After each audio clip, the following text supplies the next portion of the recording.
Pata, Obi, and Yabena.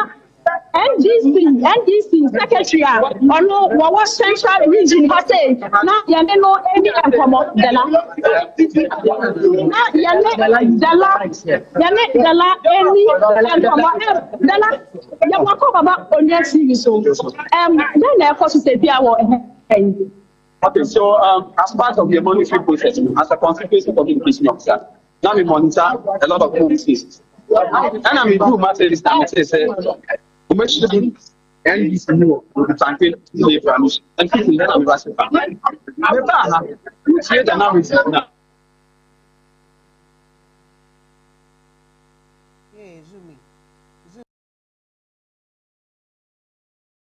I was 19. And to Saturday, I say, it's going to kind of panel me because today I'm a now could pay more a year for the clinic. And to know, I mean, I'm out to say, the effort to our castle or the Pancreas Park on the Saturday, I can say, a year constituency communication team.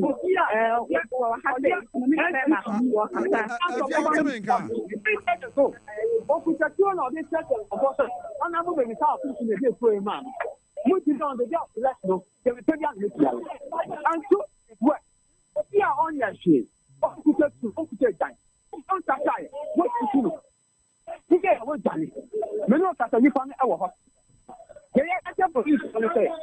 Some are here with the state. Honorable the result who selected the problem.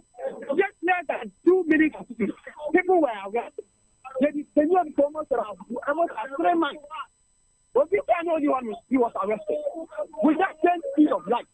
And who makes it sure that if you got that normal arresting. Because honorable the result the life is no more important than any number of people.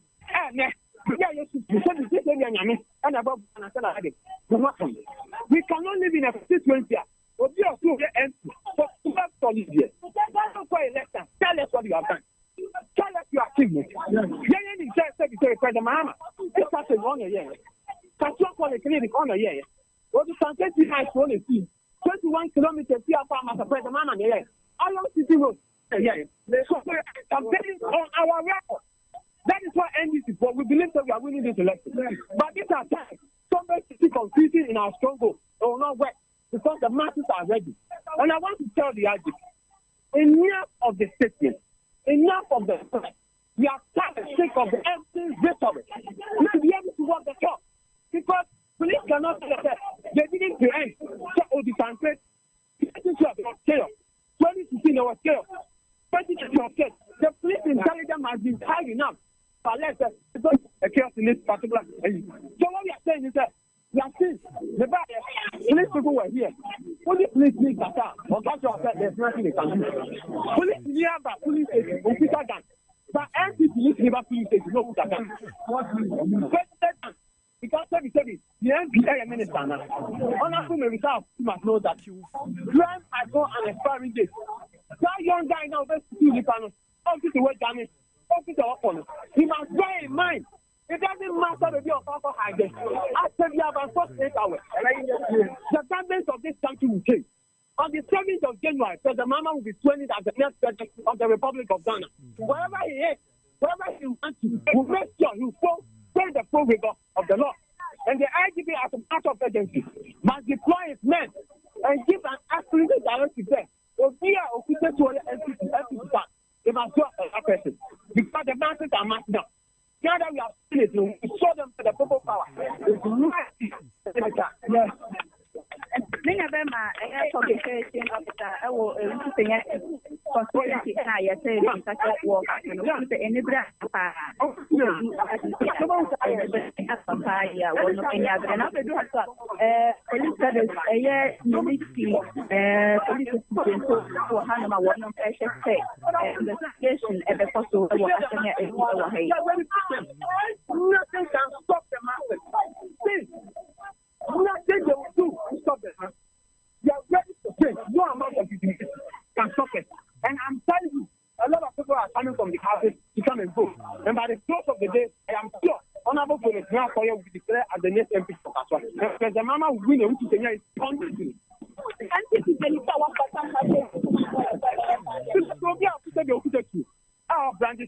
in it for 4. So the next thing, something else, man. How would you even do that? I ain't your best idea. I ain't your best. I ain't trying to say that. I don't know. I want to say that.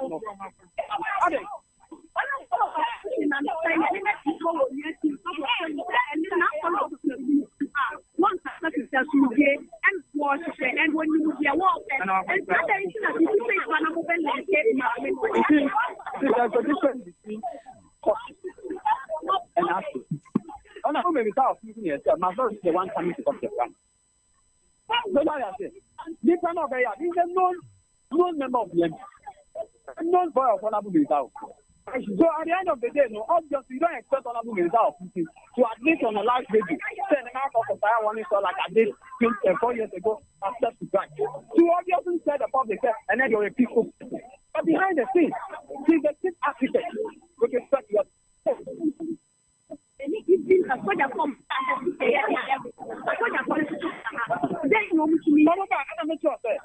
as if the police and the military are in action. And I'm telling you, what happened was happening at the full glare of the police. So what is happening at the Efia, what's your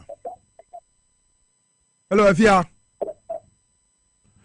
I'm Efia line, twitwasi na die koso e kaso ani entiye ana sede Efia ade pa eka na asem ne se abrante bi ofi honorable Hawa maybe sawa commission na se bedwani di ma MPP amanyoko no e wa wutu senya east ofri ni camp na ni NDC ni bi e wa asem na nko otutu abono na emu manko no na akokobi Mr. Kwei sede wo kan se sede e kono realist fo no wo mo de ne se kwan bi a wo so e fa so na omutimi keep power on be se ba ne se omunkum nipa kura omubekum eno bi na asase da ne ho adi no.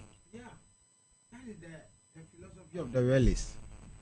They'll go extra mile, and power is the dynamics. You want everything is about power, and anything you want to do to get power, no, they have to. And clearly, we share a lot of past historical incidents. 2020 election, 8 people were killed. And so now, Nyenya President Tawaba Kede, we are sorry for what happened. No, we have not gotten a vice president who have come and say we are sorry for what happened because that's serious. You be say a sitting member of parliament, Joe Owusu. Or say they are criminals. Nimpa, they are criminals. Now even Krano, Konfu Krano, per the law of this country, so be kwa kowiada. You are not to kill the person. Yes. And I'm a boy. It is a impano so mo fancy be omo ya criminal krana. Do you have to kill them? Is that the statement or if you member of parliament one ba? Wa ben nim say so bi kwa ko wiada mpa de ye china. In Manasseh man ye that in Kuno or that in police station. So that tells you clearly, that tells you the kind of approach in terms of the security, the realist approach in terms of power, everything to do to get the power. That's what they think about. But you see, Nieko Kosono, na me didn't come because you say, you do 5 o'clock, and Patricia time, ne mommy. You do 5. Dabi. Okay. Mr. Kwame, but yenko the let them ho or ye NDC executive member edum Kumase. The let them no teme come and walk about election house. Bibia boko eden ekoso ewo edum se sia baby a ugina. Just so constituency. Yes. Deputy Treasurer Okay. Minia about one from the owner no na bibi akosi ewo just. For let's say 1 hour now na. Two scientific ones so much to your so deploy men. Macho men now play wire working no. Macho men now deploy of the various constituency 2020 election. You have to bring some of them various police stations or just a constituency, especially over Zonaso, if you are John Kumesi one. You can see about 8 macho men or more. Almost police station. By so please, I'm pleading with you, sir. We have got IT people. Now, o make sure the men now MPP for Chama would move after some deploy or Electoral Context, no, Oma actually back the men. Our macho men who did not deploy, no, Oma collect of them. Sa macho men ya o kasa Chama would to me at your megu ya bonten so a woman in a then as I see a one more year a year Ashanti ready baby away. Nothing to say about body. Obia Kotenadri, Okotua Banam Kofi. If you almost hear about 30 minutes or 20 on Kofi.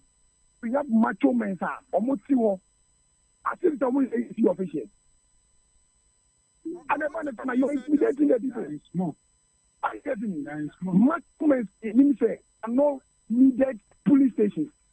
More various police stations, just one. After almost as my name now, Rasta, I go with you. Omunya is your official. Omunya any tax you have to pay. You needed at that police station, which is very wrong. I will be saying I can't answer me because the Kuromu has 2020. They let them. One would be also. Hello, Otomenga.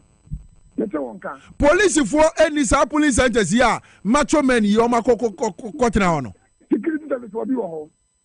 They know where they are found. And then a security service, I hear their first macho men, yeah. What about you? Never saw Oman if you have a motive to what Oman if you have found. One of NDC executive, or what tax as an agent, our chief police. What do you mean? I saw it. But it's macho men. Okay, now. Macho men for it way, and since so ben and ya, what to me for Sabre, or more person meto maba, those various police centers. No, good. They'll be intimidated because they police station now. Even the police officers should be friendly with you. Where I get one a year for the macho men that they go. And to you, macho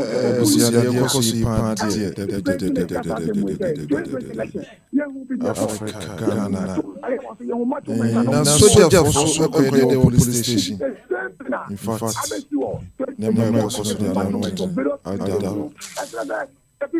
we hashtag peaceful election. Hashtag peaceful election. Obaswa me mawa kwaba ede oba Ahintasem TV so oda roma woso a na wa share live video na say live program no ede amamwe 2024 live update of Ghana presidential and parliamentary election actually say course no ongoing one.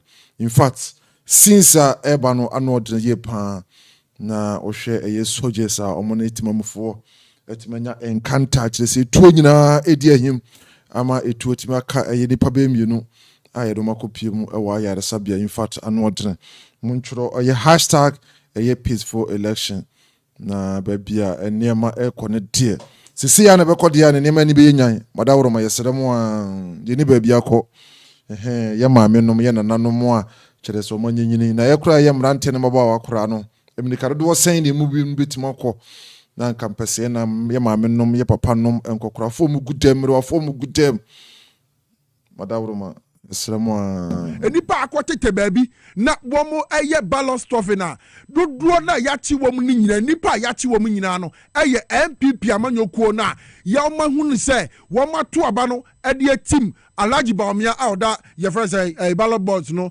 esoro ho enti denti ana miracle aboaje MPP press conference no person tumfuturo adigu wa man Ghana ni enya no kra abatuo ye ekoso yi wo bi biara etiem no hwe niam a ekoso enti wo ma ya chi wom a ye nya ballot a ye tintim ade ama alaji baomia no ye hunu enti ye MPP for no ya chi wom o basa ye bi akoso efi Asante region eba pim Greater Accra efa Western Central di akoso wo Central region aye ko sesi aka so a ye ni aba efi adepa edeba ani o na so je ni ukura tuo sa na let's want to cross it again. Nkuni plafa more than nine. And has some more. And this is what is happening. I know ya don't. The best research into Boasia and Yabutrebe, but now a soldier for Germany, they are short one son. I was expecting the men who police in News or Honor because I also had joined a video. Patrol, the Omama Castle money police for Nebeco. Sometimes police for suggest want to go with you. But Oman Castle money police for Beko. They said they will patrol the town. They will patrol the town. But you see, some politicians, we must say, and be blunt. Yeah. They are making it look like soldiers for now are there to threaten people or they are there to scare people off. Yeah. And it's that there in some of the strongholds of some of the political parties, specifically, 2020 came out that the soldier for Akugu and this for stronghold and all that. But this time around, they said they were deploying them everywhere. Just to patrol, and they will not go to polling stations. So them change. Those politicians who are also making it look like the soldiers are there to create problems. Because soldier ni or you nipa ba or you bikunu. Ejuma na yede ama no yasoma no ene wonam ho obe before complain. Enti won pepo a yasoma no wakonti a munya abotre kakra na se soldier ni o say uniform. Soldier pa am I disappointed. Ahodene ebi de bi achi o.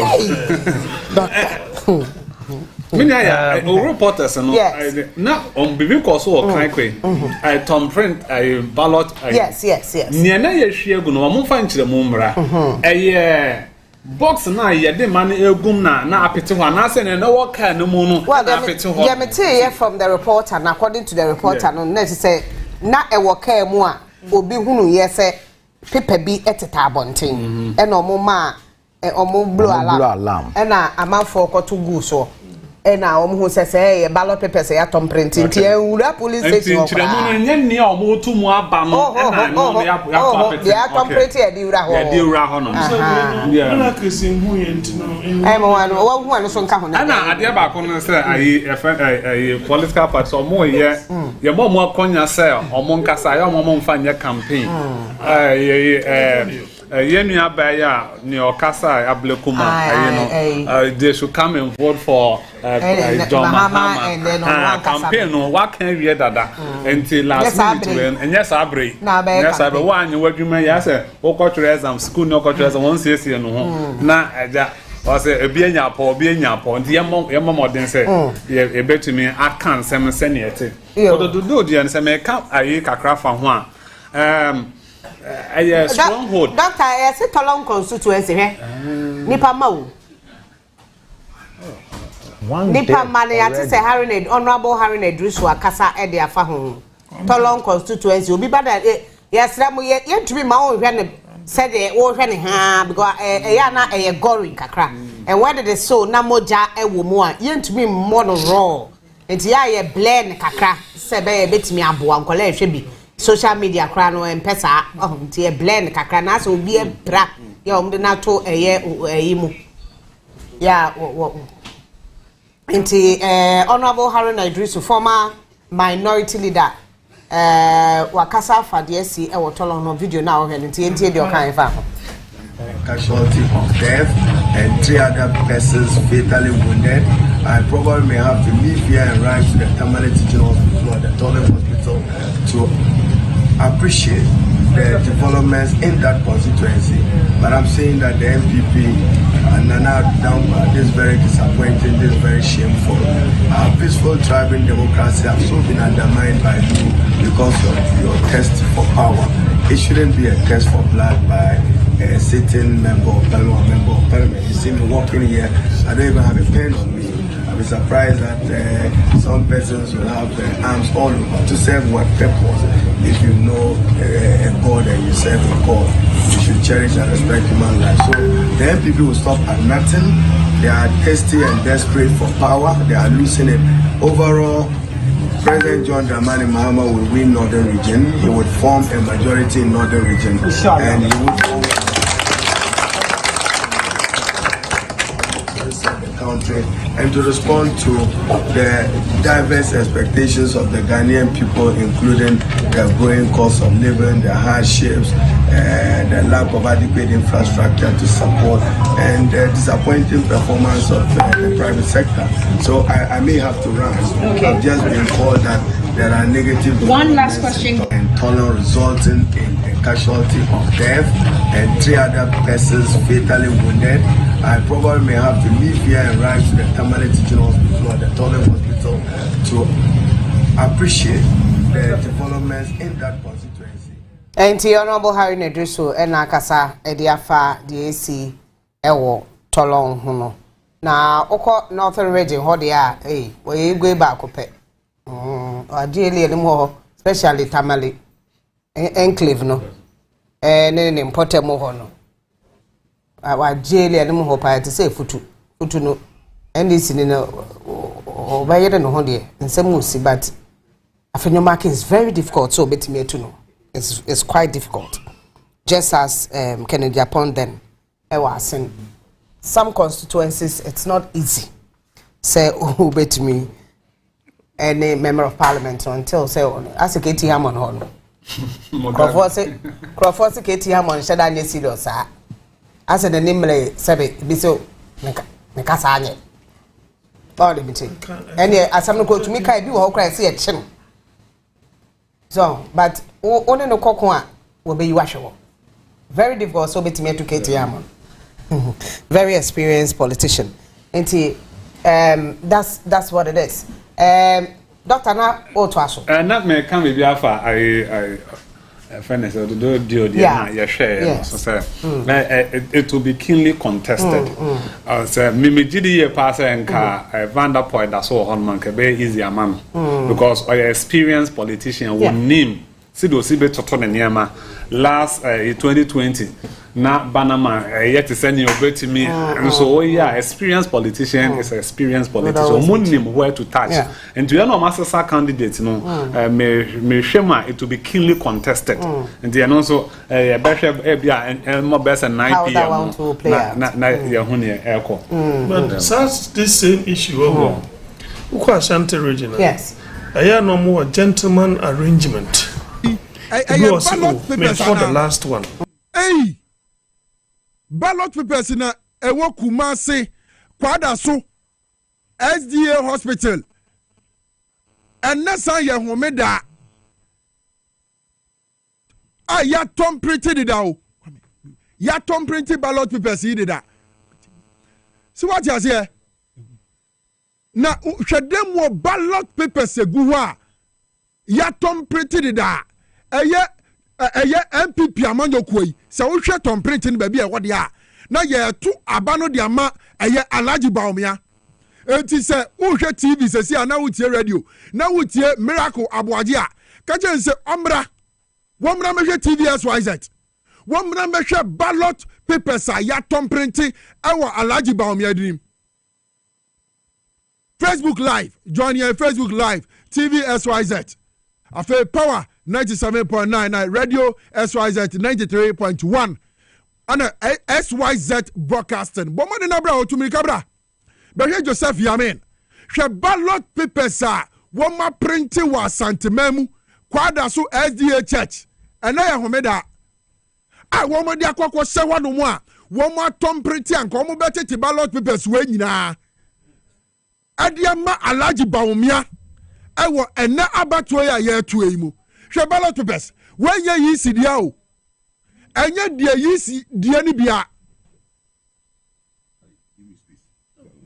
enye yisi dia ni bia enye yisi ballot papers o eye dia MPP amanyoko no a printed dia kwasie ewo SDA church kwada so SDA church kwada so what is here SDA church kwada so ana sa ballot stuff yi ekoswa sabre senkanye hu no makwa hu a hwe ballot papers a egu demu a anka ye be print ya na ye ya tom print na ye bo modern na ka ye dia akwa hihiem what you say ye da sam na asie wey miracle aboaje akwa tina TV so twa ntro tumfutro gu Ghana fo ani say ye NDC fo mom na ya cheche wo mo. What you say? Okay. Yanko yanya panika sebi ewo fidie mu Anthony Lupenu abaka yensa Lupenu ure studio chief me say when you abre pa e dey na ekwaso wo ba bia ofi bai many abre mpacho obi biara ohwe SYZ ene obi a otie Power FM nyawaso na tie mi o pese John Mahama wini o pese NDC wini as we speak turnout is below 60% across the country. What to abeli here? They are misread say. We so sorry. Baby owo. Koshe about to kratana party executive one kitanu. Uni mobi wo mo beto abaya. Ka hu ne ko ni fie ne ko kenyano. Obi biara all party executives, prompters, sympathizers, volunteers amoye juma for 4 months a campaigning for John Mahama ni NDC. This is the action time. Wherever you are, Miss Rao, hear me and hear me clear. Go to the communities.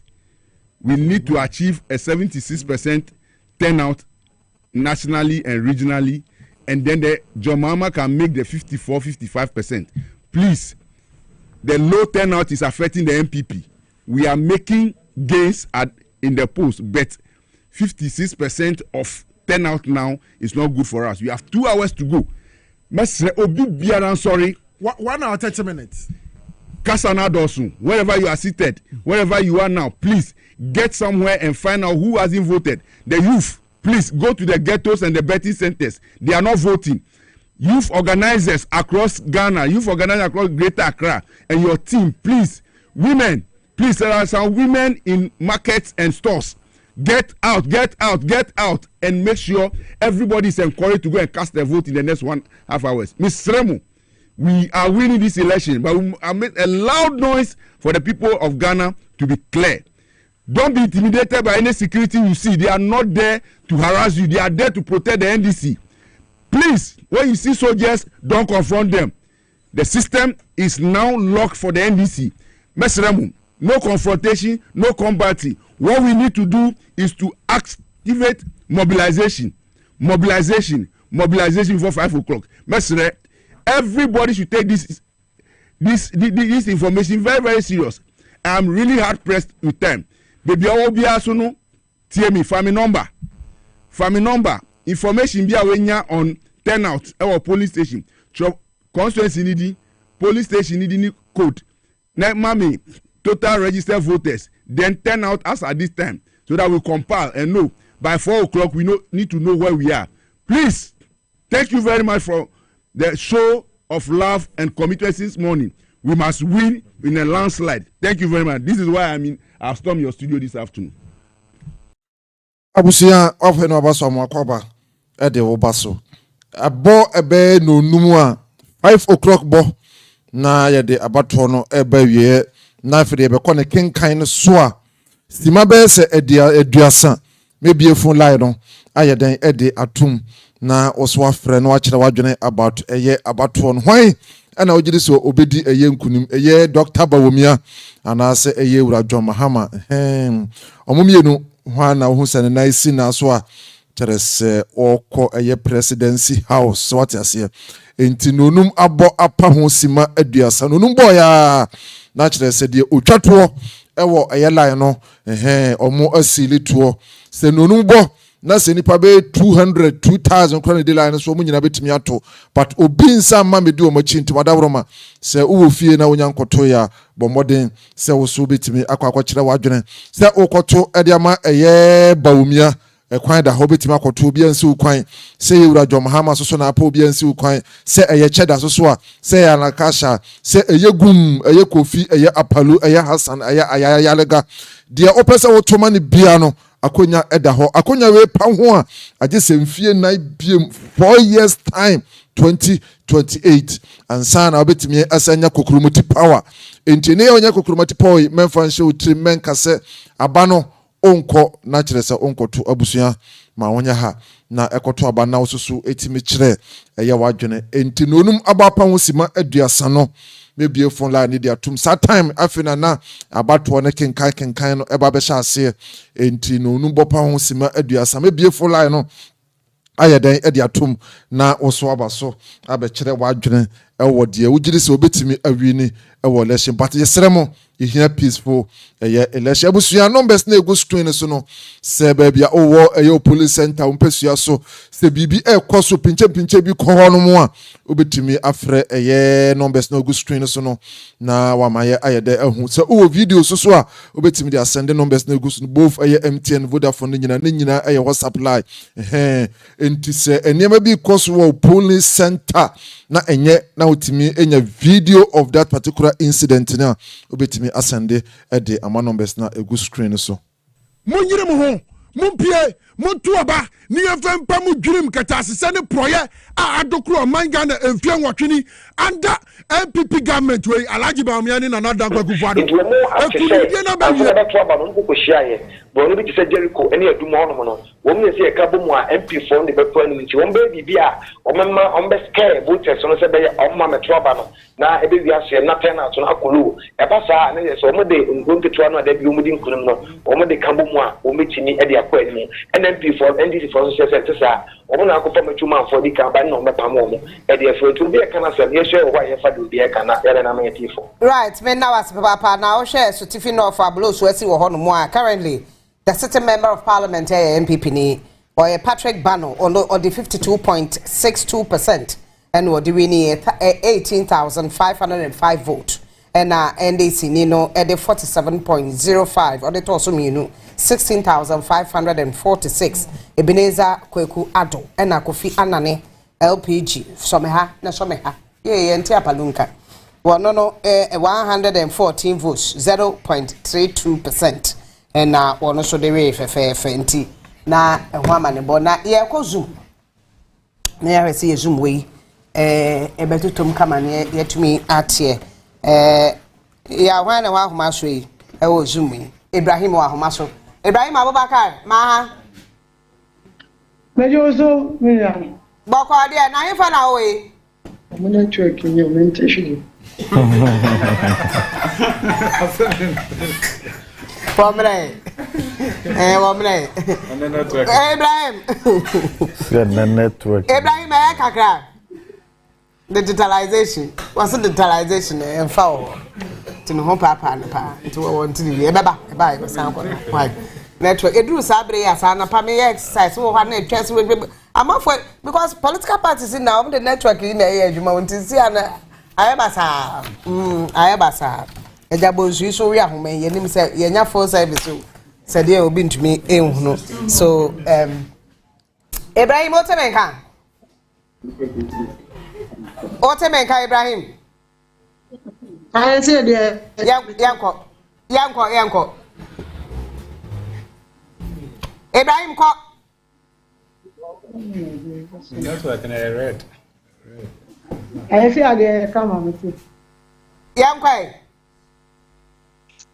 yo me da say MC anopai about one day over so ya so far they koye but there were other polling stations that recorded some pockets of violence and confusion from anopana kodu beye ebiano in fact shasi anopapa cry wo Holy Spirit polling center even before I be shasi another issue of sticker be see no ebi mo so mo ntia sentia no ankasa ni delay process no for about 30 minutes and sana even though na materials ni bibia ready but na issue of seal ni eya ebi mo so mo ntia se no omo hwe ya ma yetimi rectify ni na sana omo hwe ase e free wono e kwa akwem JHS oho na parliamentary candidate for the new Ghpage party Manasseh Ibrahim Otunaba. In fact, everyone I want to know now, keep no emu wapa ewo. Onu ye say, you say usually parliamentary candidates in the back. Omo protocol in omo join ki na omo akoto omo aba. No omo kwesi andoma ya omo de na munchi. Say ne be ya omo nti oho. But odu ono o say opese odi ki mo esan so obetu nipa. Ese omo jina na mrabie no a won a shese tintin as parliamentary candidate. Oba was say skip queue na otuaba and then this for so company say queue na no mo de omugidi say so working with him keka o na man for kasa no a indirect way of campaigning on an election day into a voting center. And omodo omompene omopese chinchina ya man skip queue no na otimi kwoto na ba.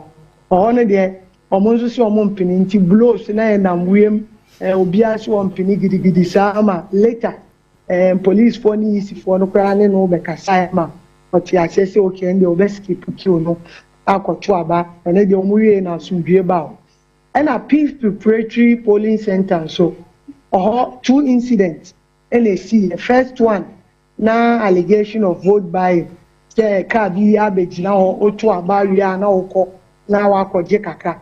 And then another group nso call kan no say there be omompene ma no nkoso na eye gidigide e ma effective process no kra kakra ma later etwa so eye ewie ya na another vote and so on the okoto na ba ewie and or dey kire na oyi phone nso polling booth ni twitwa picture. I want our agent ni bi nso say there be omo ni say electoral offense watu abana utwitwa picture ntenya de ombepene ama no the ballot no or the Atsu but for so ya the two enti no mo insist say omo mpene mane nkwaji police for chem enti nso the gidigidi by a halting process ne kakra but fortunately the member of parliament for the area were NDC parliamentary candidate Muntaka Mubarak Ebepiwa Omukasa ya ni na eba abokwa no so etimi ekwoto na ba ofuo nti so far baby me and we asawasi baby I call ya there recorded some incident of confusion or in fact yet the other places but because now we couldn't have confirmed but turn out to know but because almost all the 215 polling stations na nipa unlike other constituencies polling stations around this time na easy for na relax all the 215 na nipa and I say as issues so I want to know about all the polling stations, I am very busy. Obi said, Abana Ayatro, you better count every single ballot. Omonso, Monim say a police for Hodi, but Omonso a police ballot to send a bear. Obi a vote and Kokwa. But the issue of security, in fact, and you said directly by military Omumba polling stations. In fact, and that day, you say. Occasionally, a bit more came now or more patrol area, no or more cover. No so far, polling station or Marco Mojina, unlike previous election, overcall maybe Mujina holiday. A young record, but or more Roma or more patrol, send a bear incident to be AC now a Beverly police and holding so now the other security agencies. Parliamentary candidate that's a papa and every Maminko Doctor Boachi, Maminko Joshua Hombisano. My question is, I want to know, say, who a parliamentary candidate? Your share so across the line. Won't you mean the lines? Some delights on Amgotoba. Who bet to me the lines? 90 way I trouble. Say, or more reading me into the action na Sena. Yes, or see, or person general like or respecting rules, and Rabian can say, or yeah, MP, another candidate, on crossing line, any right. Unfortunately, agents now, or we and the opponents, and on one tier say. TSNDC press conference. It was supposed to be 3 o'clock. I don't know whether on my area, but almost start here. I gather so far. Yeah, I mean, around this time, it's no news. Yeah. Doctor, are you surprised? It's no news. No. Is it to one insight, two to motivate, three to throw dust into the eyes of people? Yeah, who is saying? Yeah, Nidina Eka election, and who are easy, and then police, Omoma updates, and it should have been enough. But political parties, and also, Edwin said, Omonso, Omdomanu Tumubi, no much of political uniform, no more background. They say we're also communicating and also to buy sympathy. Say, oh, see na we no more here. And so we be no one can ya why. As I say na me crop for a year. Omba hwehwe mu an o maka near the other party no so this time around is expected. But memofo na I was say no mokasa. I say one share na won sample etwa firi ho no ma ye re-election na waboka. Well, Juma, or I was so well swag on the sea near the nine etwa. This year I'm who say on my penida da Mahama cut fridge and near ma or their command. Meanwhile, ma and o daily bread and you have lost it. Until you knew for Casa. A better blog at home. I mean, and I was saying to me, everybody who said, you have to exercise your franchise in voting, but it is in your hands.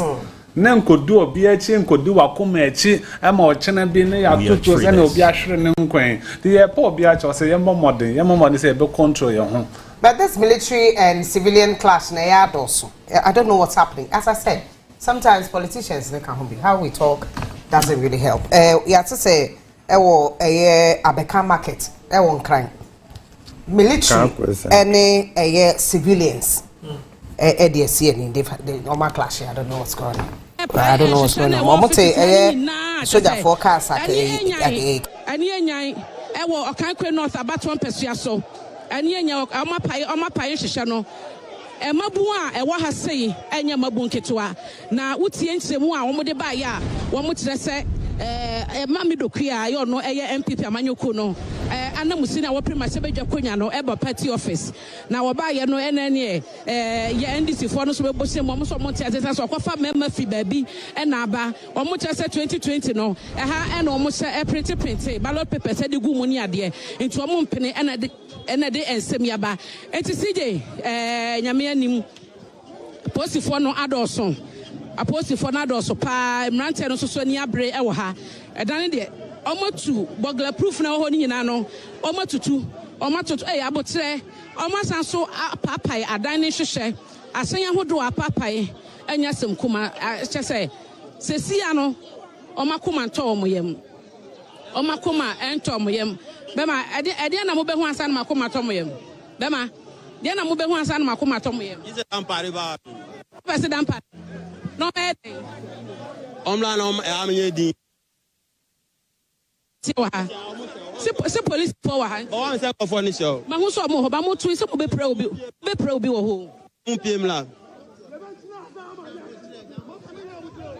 enti o shemu a there be on the aban on to me nkasa mo na ada na person mo pie ba mbe o mo dey bi mo person mo be kasa na me hu sa MPP wo hwa o mo office na wura mu a o mo san so odan ni bi e wo soro ya ban so hu ni se de wo ho ya enti o mo afrase ha e wo eso ho mo na chese mrante na hu anu enti o mo toto abo no e de ekọ ho no de ekọ ewo okankwe north abaton pesua so ewo enkran ha no awie yi na ye twa ehunfoni de ekire wo no enti CJ wotemenka yegusu ewo ha na me hwe sai mema no omani abre pa mema no ani abre ye chese posifo ni omo kasa kra omo nte posifo ani omo kasa omo nte okay ye hwe aja sese mo kwai aja bia ni hweka bia ni hweka because ye ni abre te doku aga se oba to kwa neba you say you ready for doku you let match boot for boot mama no here no ya won won ta de be si won e fie ni ko be tuma si pie no e te mam ni pie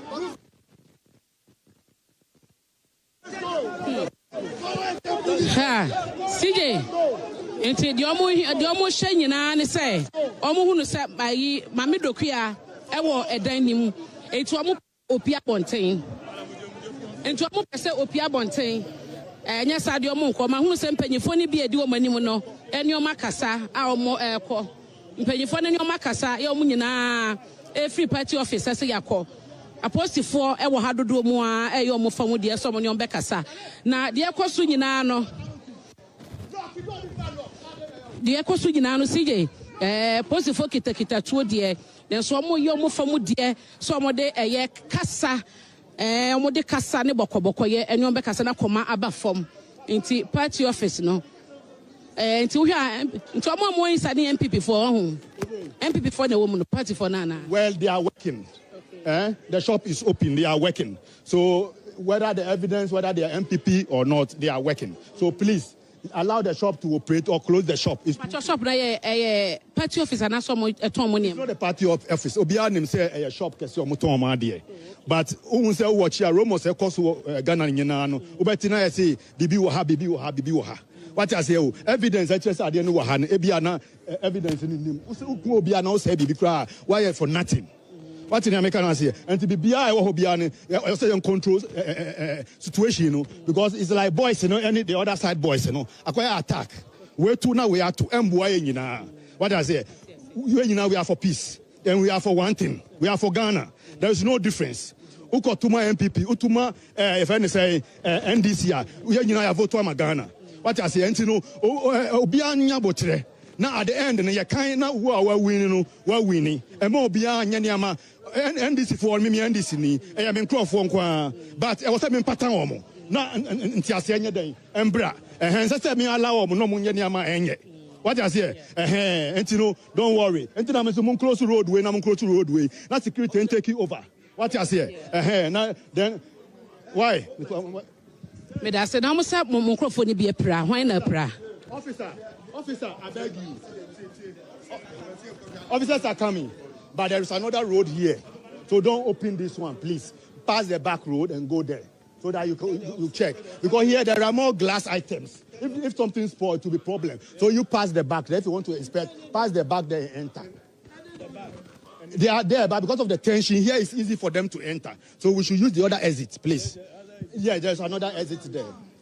That is why we are still controlling them. Auntie, CID penny for Abaha say, ya more Abeka apostle for shall more dross pa. Your motion so move to me Ramona allegation. Ya and no more say Omud ye be bonny ever honomono. Now Masha say etesa na sentesa. Mahunu say ora Peter Boama otukuno Aba around my men channel feminine casa. Na mimisa dear what say any aha wadruno said your baba share situation said ya etie. Na only police for aiding como aji briefing. Oya yene Dr. Peter Boamo otukuno ebekasa na fe yahye waba no betumi aka momrantie na momakoma aba fom na abototo ene emabatwe no eno no ja omodi ato ho posifo nso efa kira kwakohye de ekoso ewo edan mu a yegusu wo ha sei enya ne tie se reinforcement ye posifo eba penya ne kasa so no ye ndisi ni na wama afutuo advice se nke be yo mo block akwan ni nyina na doc maha yeah menua na we dey wabetuni when you briefing na menya briefing free your party for ne ho na said ya anomai o madwen se ombe ye wa abatwe mu said o mu year 2020 no etutrasem ne urukasem na omai o madwen se omde be ya abato no but me hu ade bia mamani age mama rehye se Ghana ye wodaache kromamufo na aka omo ho abom na omde a resist sa ankrofo na omde atuo ni akode abaha no mo abeshutu na afi na mini police for penny ni kodi nkomo omo nyina obia se wo mo twen penny no ama na sie free dan we mu said e be ya obema me briefing no but kromamufo omo ha no mo no free akiri ho imfa na me nam kwan so na mete se omo ye dededede me pie ba ye na mbrante no abonchenku a wo mo se mbrante bi se omo ye langas so omo ye den yo omo beti katikati abegina ha tututu IGP so aka asisudua say abato we ye mama chomen bia emeye nyambra asem na manchomen bia obeye nyambra asem no wobete no ani nadi etini metro challenge amadam pare Dr. Dampare na me wo meeting no mu na o share yebo say obi obedi nyambra asem bia machoni bia obedi nyambra asem bia no sa machoni no wo mo bete no ani nadi say me no kasai me nim say wo machi omo so wo mo nchi omo ye bese ye hu se wo machi omo a ekwan be na omo be fa so amamra ani omadi eno ene ye pre sisi a eti no ya beduru ha no mo ye hwe ne asi ene kwan a police commander no wo be brief ye am ye hu incidents ne so ye de appropriate report akọ but what I'm seeing now is the youth having gathered to resist an attempt to frustrate the elections. Na me hu say soja fo nso ete afidie mu eba na menim say eduru hono ma because eboba akonso e de say ni say yem fe soja fo emba sa abato yi mu eji say ho abehia me hu say mbabunu na agbocenku wa hanomo na afi ye de soja fo aba e say wo mu kirekire mu police fo no Dr. Tukuno, dear Metias, no, and dear Metias, a soldier for Kamiatias, say, police for and a bebo buying. Now, a drube be a edging Samoa and wedding, almost very reinforcement. Now, Baby Akasa, your papa, you know, and I don't was when you know my papa, and some perform on Beshu to your way. One more, Beshu to your langas for no way. So much or more, a mubajo. Because if the police have arrested the people, there will be peace. But if they have allowed the people to run away, there will not be peace. Because peace is a product of the actions of the security agencies. So they should arrest them.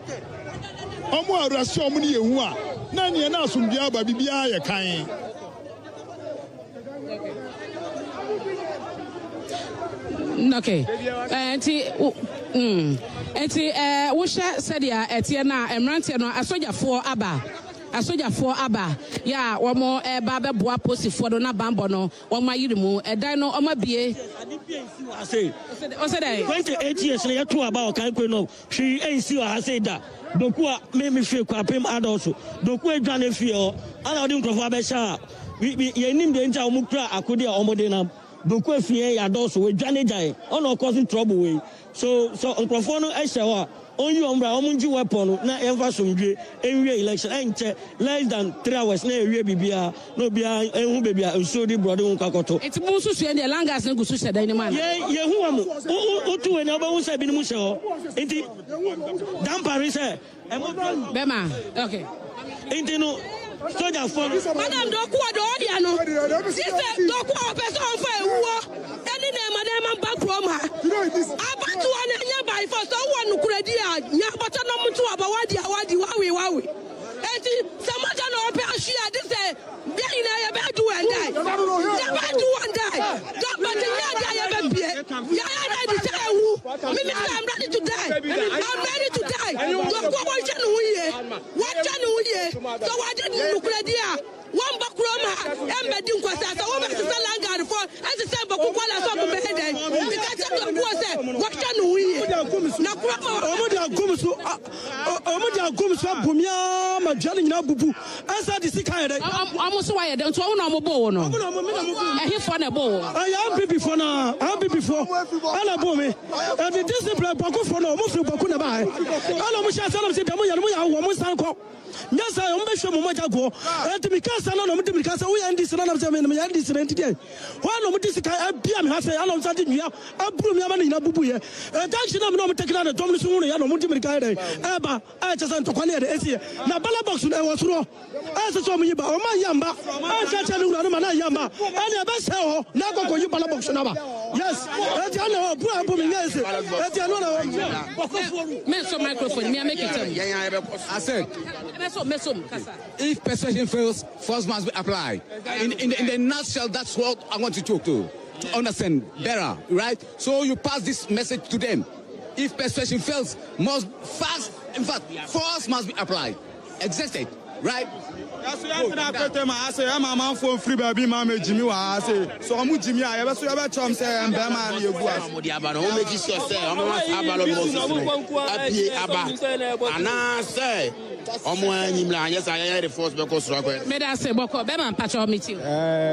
Watch out, dear, more funny, me papa ni. Only watch out, dear, fiti nyina watch out, dear, sir. And I to abano. Uja na oche fridge near there. Oh, na me wafa be complaining. Oh, my body gas abu mu wafa. And I go for the whole issue na bano. To muni o mon kasa no munja sa de no moye no. Yem pesa wa ha. Me da say, wosha said ya ekona NDC asoja for na ba. Post for no dodo no anso aba. The omo kan say langas na ne macho men na omo wa hase na omo wa ledi ese mame dokuya wono ena de omo ba omo wo edan mu wo soro ho omo san so susu se ballot box e wo hwado ma wo mo agi ni nyina omo yimpie anse mo be fi ha ma wo ma fi ha no mo na ye hye se de soja force busu e kamines omo nyomo e kasa ama aja abotre aba na omo tumi afi omo fi ha kra koye e na omo nyina aso unsa srafo ne ba no e na omo nya srafo na san aba na Dr. Tukuno mpacho ha tese obeden Kobusa police for no so mo beden police for no kobusa omo so mo beden the busa say wo mo brifi and e wo inside wo ma come asemu wo nobody is coming out and so you can't control them. They are also suspicious and so they must come and speak to leadership. Then we see how we can de-escalate together. But who go say inside now we are ready so near Bekasa for us to know what exactly is inside. It will continue escalating. But yes, it's the money police for Nkokasa. They give 3 gunshots. Me da se bema botre. Aja. Bema boss, bema. My calm down. Yebekasa meba. Yebekasa. Ose. Me ni kasa bia me kasa. Mo kasa nti akufuado. On purpose. On purpose o yeni abrio. Your instruction this is Nyame. This is Allah. Your instruction 2020 okuama for Tachima the same thing ya mpini na ya pirotina ya bema ya yamba o ya di mara edo ya me da say missy 2020 oyebi baby afese kan we nu this time I won't say ahunti o ma salo keti about tomato market first time 2020 no Fuseni former MP oyebi ma ni printing kwa na ente ya hu dada this time I might stand about dokwa no so be sense anto me fa be sem no ndiko jampini on pie na free anko on pie ayanko o ma bo tro susu 3 times the police for the rest of much me one who was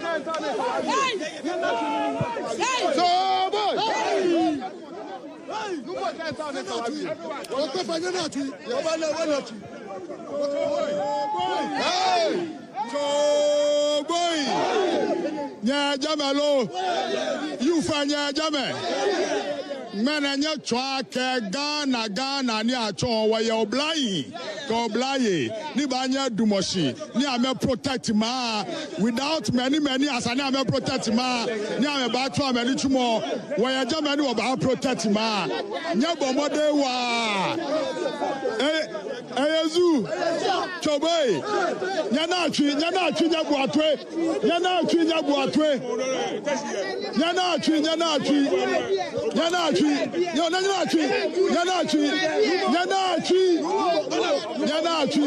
choboy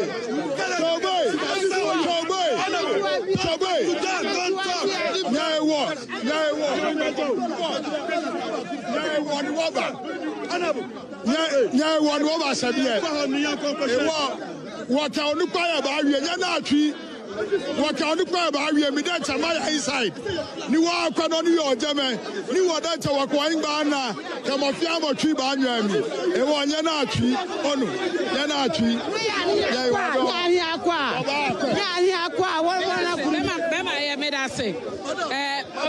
Every 4 years, I almost know ya. In the 3 days, me woman, and not me woman, but me come no bush menu. But my job is so no muya so way, some company say a class in your close soon. I say a 2 woman, I'm catching or a fucking woman. Say no, we are by new, we are baby.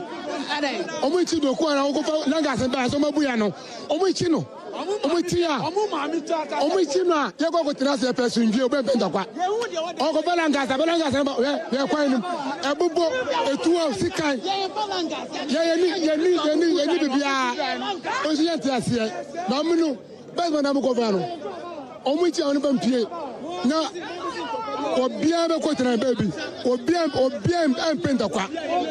I know Biajuma, and the young police of men about prayer will be your Caraguha, who will put them up into Wakuba to me. Oh no, one would understand Niba. Made us say, now, Memusa or Otukuno, and a year and Pennyphony be a cassa asher said the Baya. omo betumi aso ano na yɛnhwɛ sɛdeɛ ɛbɛkɔ yɛmɔ nkɔmmɔ ma yɛnkɔ inside mbra yɛn nyinaa yɛnwura mu bi na yɛnkɔhyɛ deɛ ɛkɔ so ɛwɔ hɔdom na agya yɛmfa ho ama ne bɔ mmerante no posti mpanyimfoɔ no aba ɛna ɛyɛ CID-foɔ no so aba a wɔn ɛbɔ mmɔden abie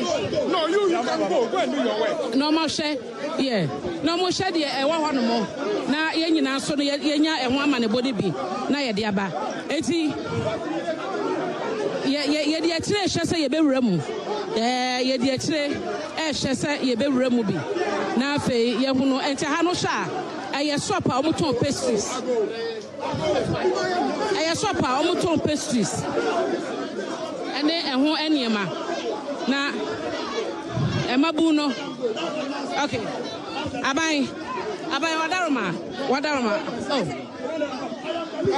hey he's the leader aban wadaroma enti almost omo ma yen enwuram dem wowura Peter Boama otuku no wawuram a omo ekwa akɔhye emrante ne bi so efa ti hɔ no san so omo susu se bia na obi afa hɔ no mo adwane ana so omo de bibia fa ti hɔ adwane enti omo wuram ye twɛn so omo bepie na ye ne Dr. Boama otuku no akasa enti say na omo wuram no makoma tom ye ma na yakoma to enum until ya hu say ya je de kono me abakɔ inside na bia bonten asa ne ya gya mu kɔ ya hu de omo de kɔ right inside the one a ya nye mu da eti ya trying no matter what it look I didn't police for na delay ya trying afa no mama ya go inside e kwa so da kire ho e kwan e da kire ho ada na ma delay yan atwen na afa na mama ya go inside eti se ya kwa na ya go bibia na se bibia ni woroma e kwan da kire ho e kwan na da kire ho betimi afa kire ho no makọ e kwan ni ada na ma delay ya afa no mama ya go inside kada ada ana omo no police for na delay obi go kuwan that's too wrong, make right. It doesn't. So relax. Delayed us. They have delayed us all this while. But they have vandalized everything there. No. Relax. They should have allowed us to get in there first. Relax. But not now. Anyway, who are you? This is my ID. This is my accreditation card. So we should allow everybody to... Not everybody, but then why have you delayed? Relax, my brother. Relax.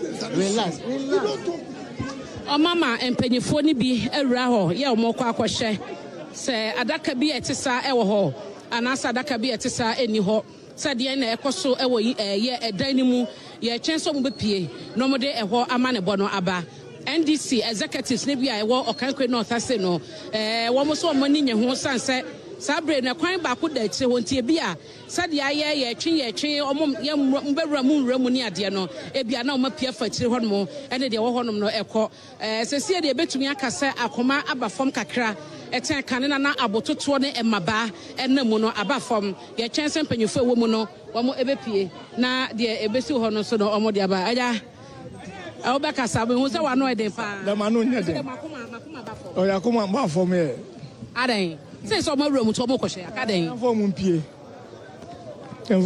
eso mo de mo pese obo pie mo pie mo be o moden enya o mo hwe se pese ehun se no kura na se nya no kura anintia mate me da se wai ye chen na fe ya hye police for ba na omo eba apolice for dodo na eba nti wo hye o maje ahanyina afa eno ene de ekoso bugusu anso ene ebi mo ekasa se beye na aja akoma ebeba fom na mentebe ho ase na story ye ene abototo no wo mo ebejai to hwe mati a memama o ma bedru asrafo ni bi so awuramu asrafo ni bi awuramu ye twen se omo kɔhye ye no ebepie na afei ya hunu se dia eno so tie na yakɔ mame so ma wura ma wie ekwan so da akire ho na da ebe ya bia o mo se anya abotira na ade ka sa ade nti am ka sa mo nya abotira no munim sa bibi hwo ho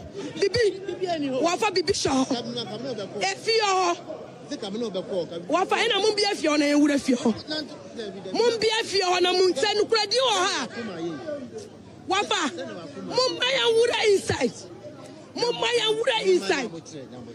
Wafa ya nya. Okay. Put one go inside. Put one my go inside. I say my team go inside. Na go chi omumbra. Mumu go inside. Musu my go inside. Eri life to no. Mo ba officer mu na ho. Na mo amu ni ho. Officer amu ni ho. Officer amu inside ho. Amu inside. They will say bad brother supposed to bring them out. They're supposed to bring them out. What they are doing right now? Officers, what they are doing right now? They stop the election.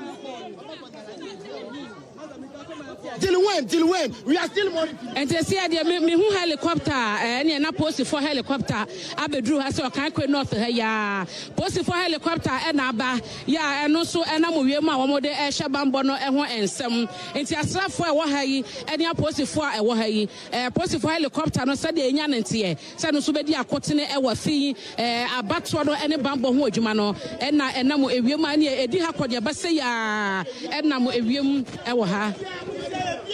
Very, very vigilant. You are not going to allow anybody. Be anywhere basis. Yeah, who send a bear. Be anywhere basis. Problem with my age, I can't wait. Shema catch out.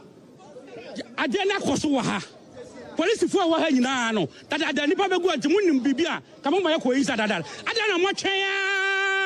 Bibia come across so weird at that. Time you use some of the ballot box and around. That is the time I think I'm going to some coma. And I'm going to some way with Dimutuma. Much I am afraid I'm time for so many minutes in here. More than even 1 hour, close to 2 hours. So whatever they wanted to do in there, no come here read that. I feel I'm afraid the back of someone conqueror at the Kurakas war. Sana Mope, you knew what was Yaga. Because of you people. We never can be. Yegu so chen sempenyefo ewremo no ebepie na ya hye so mokwado bo hu bibi ana so ma hu bibi na eno so ho ama ne bo no aba ene na 1 minute bia na helicopter no ena mu e wo ha na eno so no mo de hye bambo e ho ensem ma hu sempenyefo no epie ma. Okay, enti Adom 106.3 FM, Adom TV, Asempa 94.7 FM. Our election headquarters. Very worrying news na if we Kyei North. But you best also akhobium. In the meantime, Kofi Kyei ewo awutu East. We are told say so etua kasa. Kofi, otemenka ehefa poten na ugina dey na ekoso Kofi. It's about party.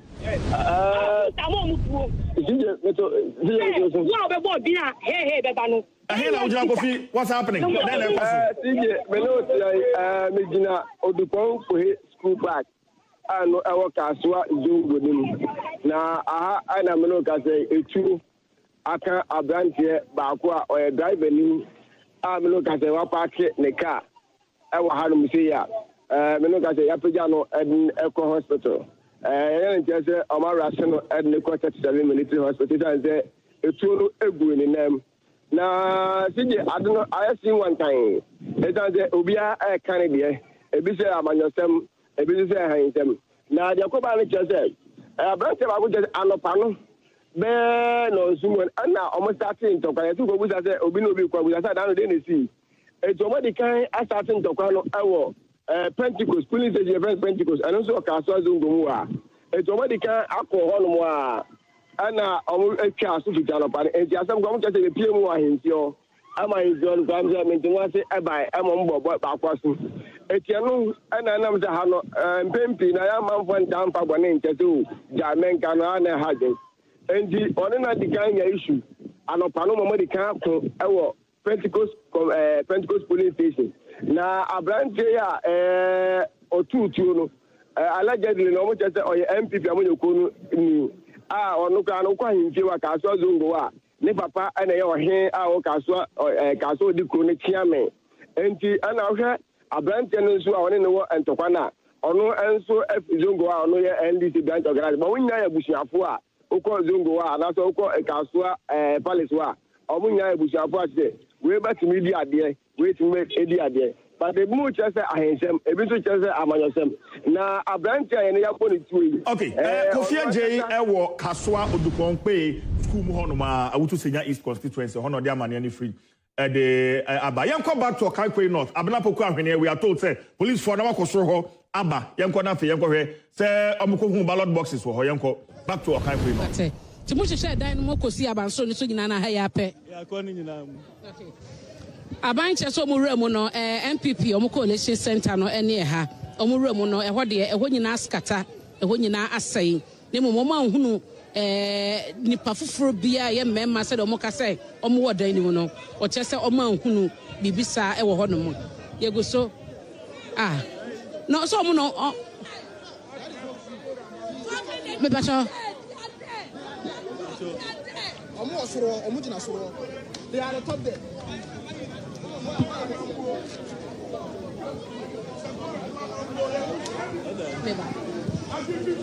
Bema, usa omo remu.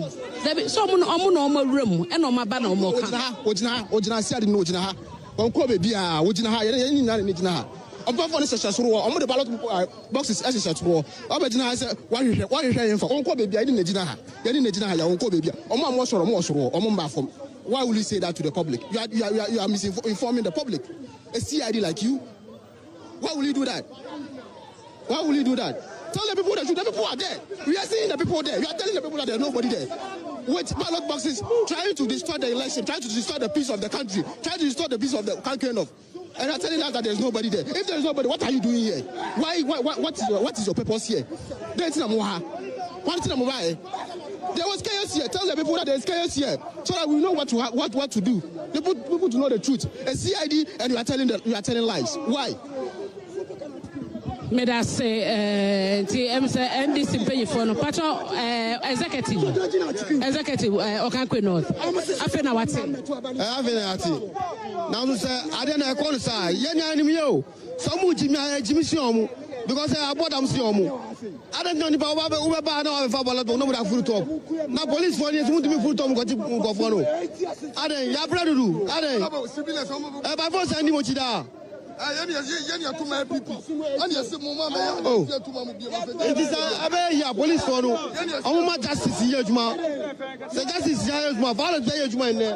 Yan bini, yan bini. This time, yan bini. Yan ya tuma pipi. Yan ya tuma pipi. Yasi yan pen pipi diem. Yan pen pipi yon komo ya krofo. Mo yan na no mo peli for ya tu abama mo.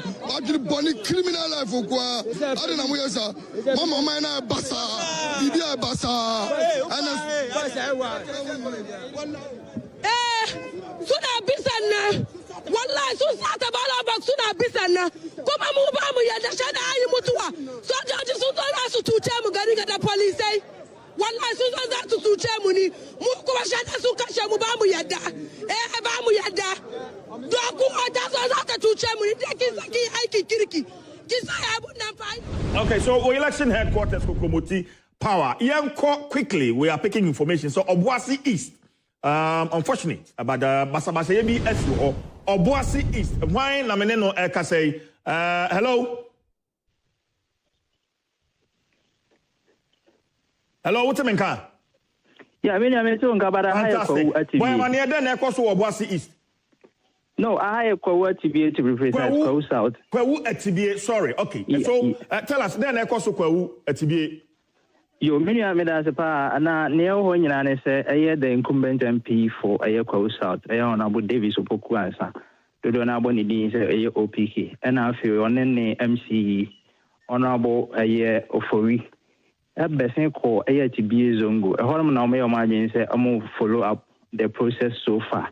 Amukodo on Namrantia or on my NDC members and I said that they are coming to give something to a year and go for now line for them to vote for a year party, a year MPP. And it was an eyesore. These guys were beating other people. And to be honest, I almost say a year electoral materials I hold Lobia, a year polling center. So as I speak to you, the Empire Divisional Police has come in and a formal complaint has been lodged to them. Omasha say investigation. Say I'm here. Nipa be 5 ubia. Omususu so many days. Jumano. Ombetimi achom. Say I'm no kasa idea. God being so good. Omubo 19 here, but there was no casualty. Okay. Most of them also. So I imagine some hospital. Akwaji police report. Hospital report to that effect. You Ban is an MC and the member of parliament. Everybody if he's seen her, but the two parties and members, were really, really agitating. Even to a point, they said, if that is how things are going, they are not going to cast their ballot and that they are going home. And that is the situation on the grounds. But as I speak, the calm has been restored and process and so forth. But the unfortunate aspect is that you see in the Yamani Panibi Etimi Kofi, and we are looking forward and following this story to iterate as a police force. Once there has been a complaint lodged to them, they are going to take the action from there, and the necessary things will be done. All right, that's Papa Enti Kwawu Etibie and as our report this but quickly we can now go to Obuasi East. Na yen konkoshe nia ekoso ewo ehonso so Obuasi East utemenka. Okay, enti yen ko Obuasi East na konko tie nia ekoso.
Well, so quite surprising.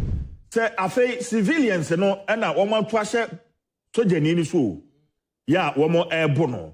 Kweku Bona entry, Obuasi East. Kweku Temenka. I'm a tonka pa. Hey, now, then I saw Obuasi East video as a CIA about the same way, Kweku.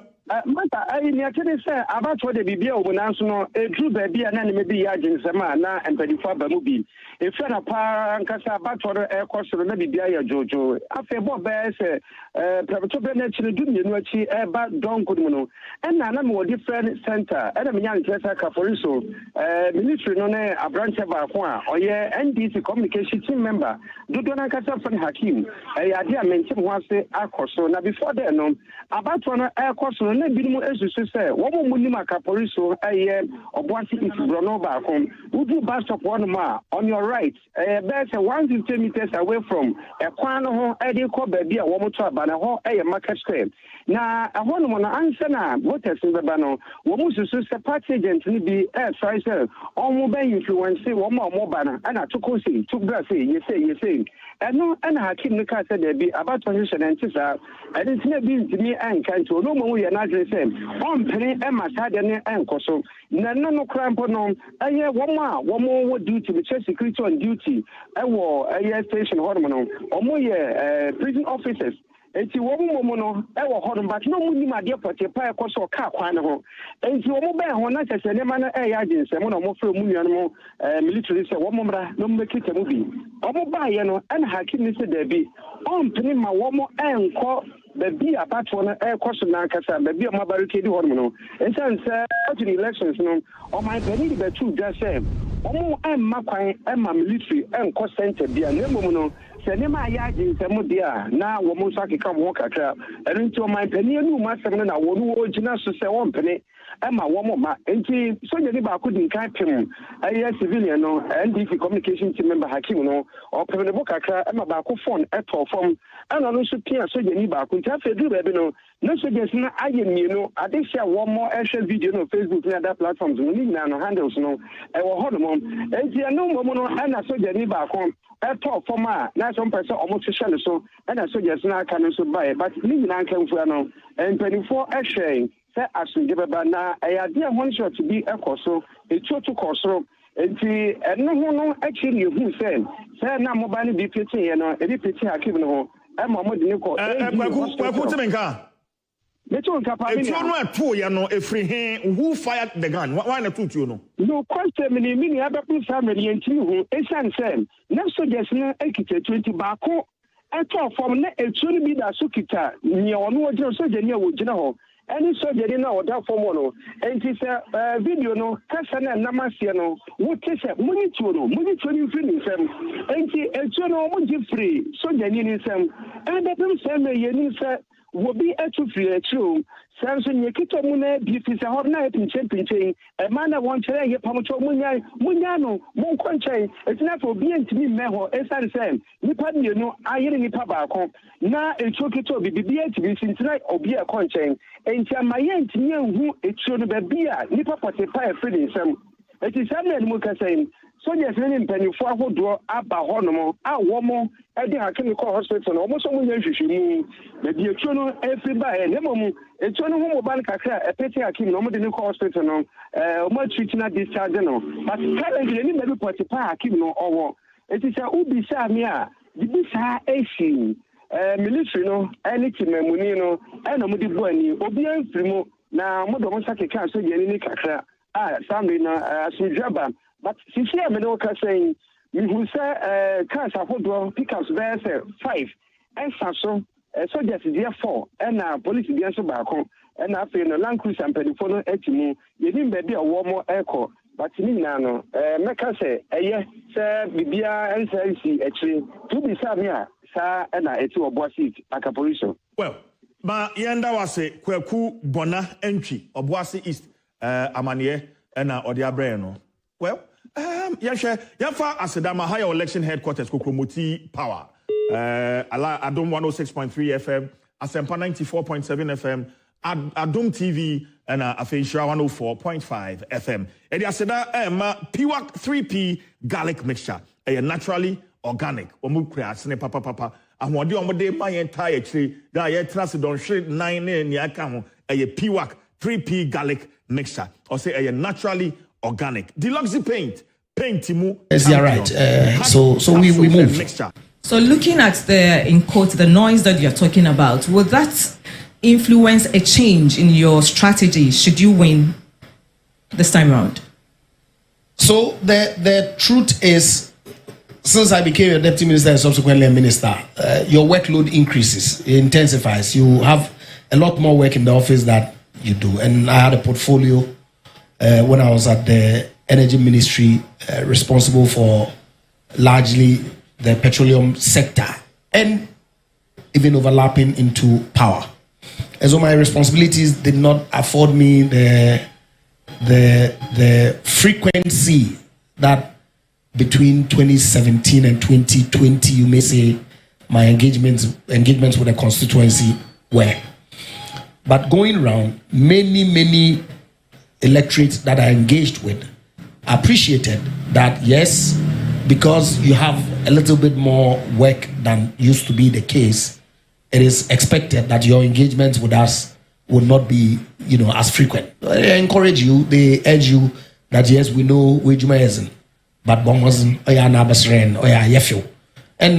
I appreciate. And so I need to find a way to balance that, the work and the constituency engagement in a better way going forward, so that I can get to interact with my constituents the more. But obviously, every year I take time to do church visitations across the constituency, because it's a 75% or more Christian domination.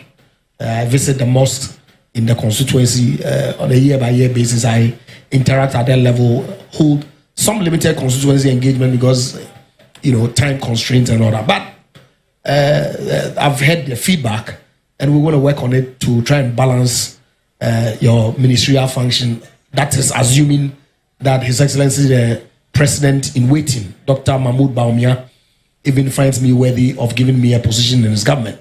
Then I would have to balance that task in government and the constituency work better. But otherwise, if it is the case that I'm only MP, then the work that we've already been doing would certainly be the way that we'll continue to do it. Let me ask my final question. Yeah, sure. How do you rate the fortunes of the NPP in the Western region in this particular? Can you give us a percentage in this particular? No, I think that Ghanaians will vote overwhelmingly for the New Patriotic Party. In the Western region? The entire country. No, I'm talking about Western region. No, but I'm giving you, because the issues that confront us are national. And every perspective, regardless, would have some national connotation defining it. Okay? And so, yeah, Western region will look at the economy. They know the challenges that this government faced prior to COVID, that Burkina Faso did not face, that Nigeria did not face, that La Côte d'Ivoire did not face, that most countries within our peer group did not face. And these were the dual problems of the energy sector and the banking crisis. These are matters of fact. These were dealt with debt. And so when COVID hits the entire world, every country's response or the impact of COVID on every country would be different. So Ghana's was much more pronounced than your peers.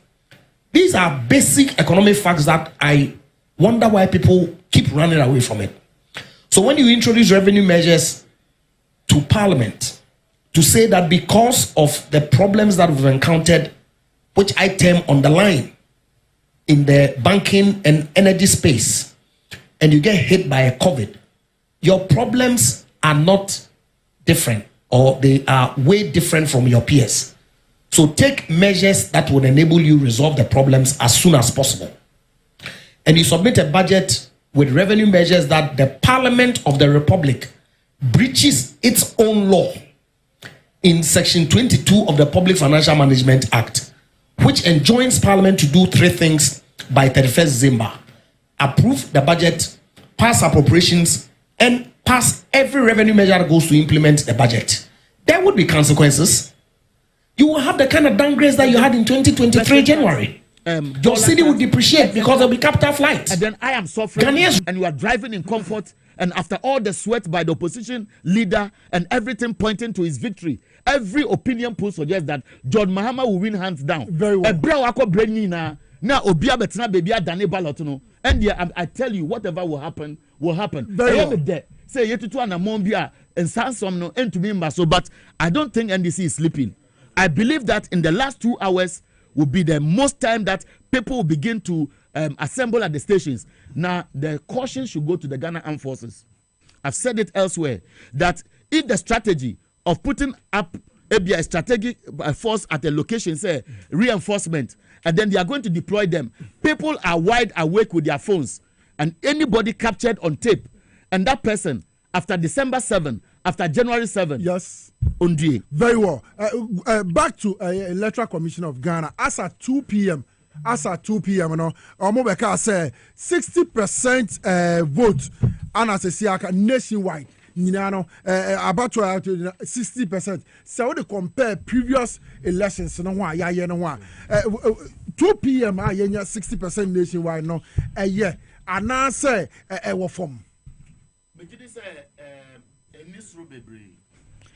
And 60%, you know, a relative when you want to look at it cumulatively as a country. Ebia Obeko voter region na voter turnout here 2%. But Obeko baby no 98%. And to me 50% rather 50% at 2 p.m. form. Because what share emra aka amanfo ebekwakoto aba ombabeshe line numa. Yes. I cut 30 minutes per now I was saying now official time no now I was here closing post 50% is I remember 50% is a osha who say be a military for ya woma tie gu kromu ne niema ekoso yi eno na ama ebinom bezo beto there be a yareho I can only speculate from one angle. A normal miensa and a man for energy about one. Say a man for nya gidi ewo abayin ana can be minka bi abambu. It equips up interest. Don't forget, sir, Afrobarometer reports are suggesting that greater percent, about 90% of Ghanaians are losing confidence, especially the youth, in our democratic process. So apathy may have set in. The apathy now are setting in 50%, 54%. It may be in the range of 55-60% by the close of day from my estimation and looking at the figures I'm looking around. I can tell you, sir, in every election, when voter turnout is very high, it goes against a ruling party. Now, if the vote patterns that we are observing, especially in Ashanti, is very, very low, I'm getting figures around 40-44% from the data that we are monitoring. Yes. Now, if Ashanti region is the stronghold of the MPP, and then the voter turnout is even 50%, which is very low, it translates into the nominal figures that would have added up or balanced other figures from other regions are any high voter population. It is also electoral processes over the period now. Oben say 2016, 2020, going into 2024. Say MPP nya ebia 1.5 million votes in Ashanti region. 500,000 egusunumpo. It to me cancel upper east, upper west, ebia northeast region NDC votes ni nyina. So when the figures are low there, it means that technically MPP is not going to get the numbers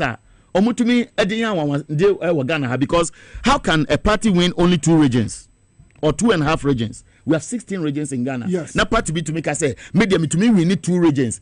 BT all other 14 regions. Na nina ejina normal miensa so either people know that people are monitoring and therefore minors are scared of coming out, or 2, it is also because people have lost confidence in government as a system.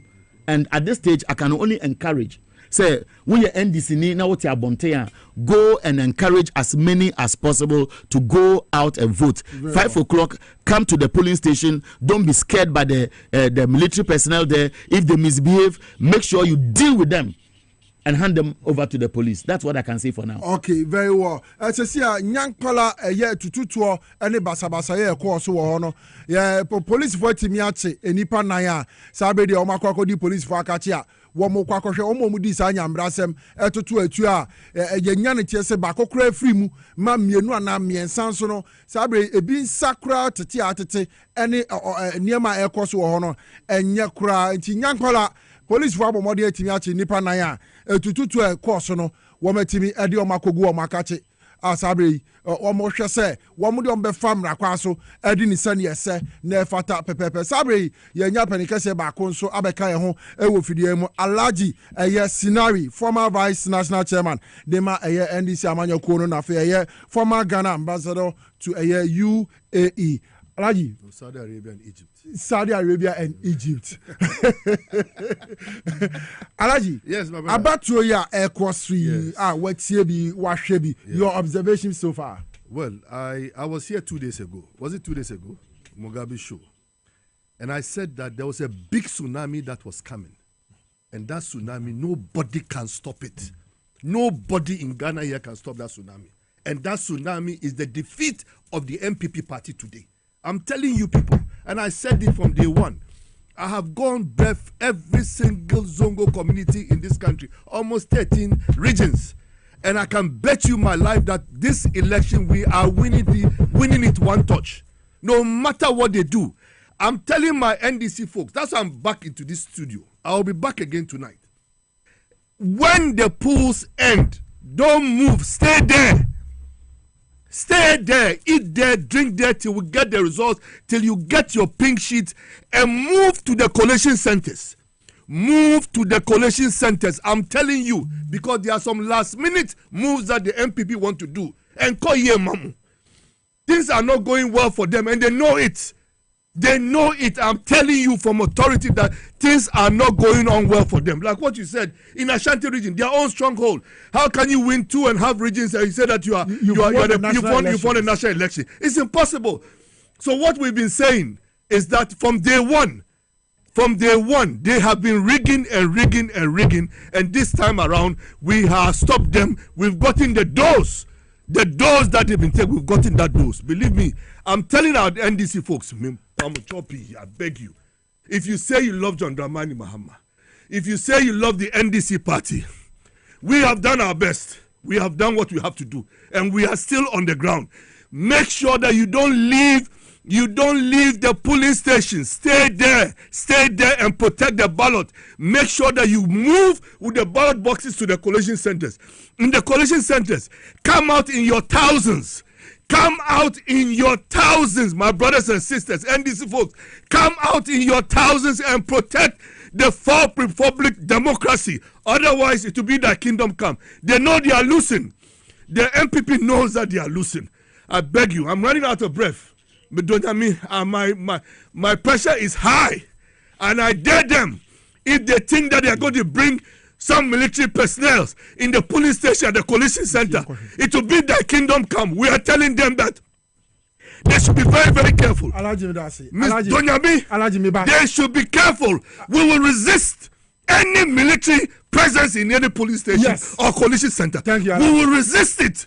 My NDC folks, come out and defend the fourth republic democracy. Alhaji Midase me ba se sia e bibia manyoko no eye press conference yenko Justin Kodia yenko na yenhwenbra. These people we also want to call on the Electoral Commission that earlier on we received some disturbing news in some parts of the country. To be more specific, Kintampo South, where we had some of their personnel tampering with the ballot papers. At this crucial moment, we are also asking them to also be very, very professional in the work that they are doing, to make sure that we will not record deliberate spot ballot papers. Again, for our agents across the country, we ask you once again, please open your eyes and make sure that you record the right and accurate vote for His Excellency Dr. Mahamudu Bawumia and the New Patriotic Party. We are also calling on the Ghana Police Service and the security agencies to make sure that our polling centers are safe. Because from the report that we've gathered from some parts of the country, our opponents, sensing that they are going to be defeated or they are going to lose the elections, want to cause chaos in some polling centers, particularly our stronghold. So we are calling on the police service, the security service, to be at the polling center. And when the collation has been done at the polling center also, we also want them to be stationed at the collation center. We in the MPP are very sure that the votes that has gone into the ballot boxes, His Excellency Dr. Mahamudu Bawumia will definitely come out as a winner in this year's elections. All that is important is for us to make sure is that we are very vigilant at all these centers, from the polling center to the coalition. Okay, Justin Frimpong Kodia, General Secretary Dima MPP Amanyoko no ana ohunu say ogina ho a wo omoye press conference ekeka wo mo nsembia wo mo ehhehye wo mo ho na se wo hwe ne body language se wo hwe na ninkosua wo de ekan ensem no a wa wutimi se be ma yemre wutimi se be ma see aye boko mebo minim say alaji bekasa but because of the pressure nti yema ne home kakra look your bibia your friend in operations as decoy press conference where omoye it may be a preamble to a premeditated agenda menya information be say ye ka say soldier form penin for Asia ewo a friend say Matidio I'm hearing it ewo Bema camp Mate say there is a plan to deploy a lot of military personnel to the Ashanti region to go and monitor media information. I may pick you. Almost say so. We should not be surprised to see the unusual movement of troops in some of these areas. And this press conference is saying, say, NDC is planning to cause confusion at polling station at coalition centers. Okay, so this will be. So it is possible that they have held this press conference, and then they will use this as a reason to trigger the deployment, and that people will be deployed. Joseph Yamin, right. National organizer. Mr. Yamin, what do you mean? Come, what about election powers? What do you mean? Mr. Yamin. Mr. Yalusina, I'm about to move back. Now, Yembisano, Sa ballot papers here, Yakohu Quada, so SDA, sorry, dear Muano, then the copy of her. Then and then Homeda Edema SDA, sorry, Dano. It's why the mom who crying, why the this ballot papers, Kogu. Mr. Ami, so what you mean coming walk about election for house, Navy? Hello. Okay, eti ye second one. Yane ni bedi nkomo. Sa mo hunu infoni edi kan yidi kire mo na Ashanti region. Sa wo hwe ballot papers a egu eye demu a na ogina ho no. Na ode ne nsa kire. Sa ballot papers yi nyina ye nkrofo edi akwa hye eye kwada so SDA sorry them. Sabre anka omo ba be ballot stuffing na de ompesi bi omo ye bi omo de yes. It is an uncompleted classroom blocker, any door, any window.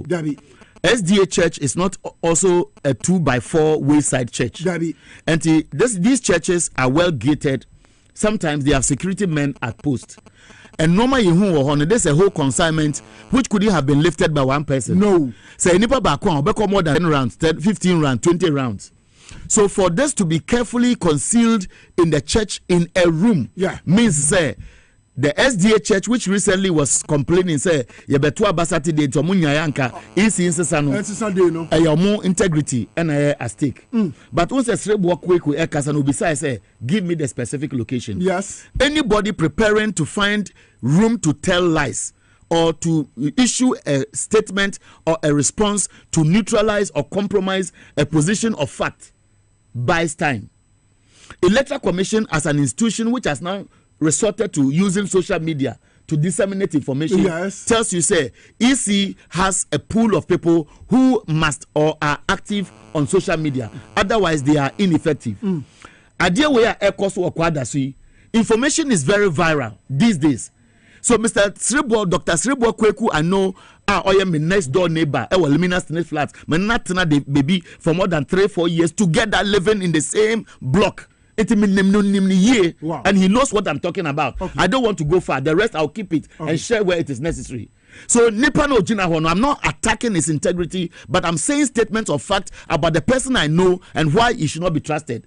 If he says where, and if Pacha said they don't have intel on the ground, I am expecting that in as much as Kodeyo will be very careful in issuing statements, the coalition of domestic election observers as we speak must be issuing press conferences by the minute, and by the minute I'm using it figuratively, that periodically, which is timeous to coincide with Nsama AACC, so that Ochina Nenkoye say Yatia Abesenko and San Obetro 10 pages. Say this is my observation. It is ongoing. We are uncovering ballot staffed. We are uncovering tamperinted ballots. We are uncovering all these things. Ewo lawu eje e party biako amanya wo se ni watefia ni wa kwatuami e wona nokoloko ya jame sinoni wonaji ameset ya collation center ni aka computers can be a machine aka ameba atuni ya jame ameka ame collation center wa na computer 1 or 2 ko ya jame ni wona screen ewo noni yo miji ballot.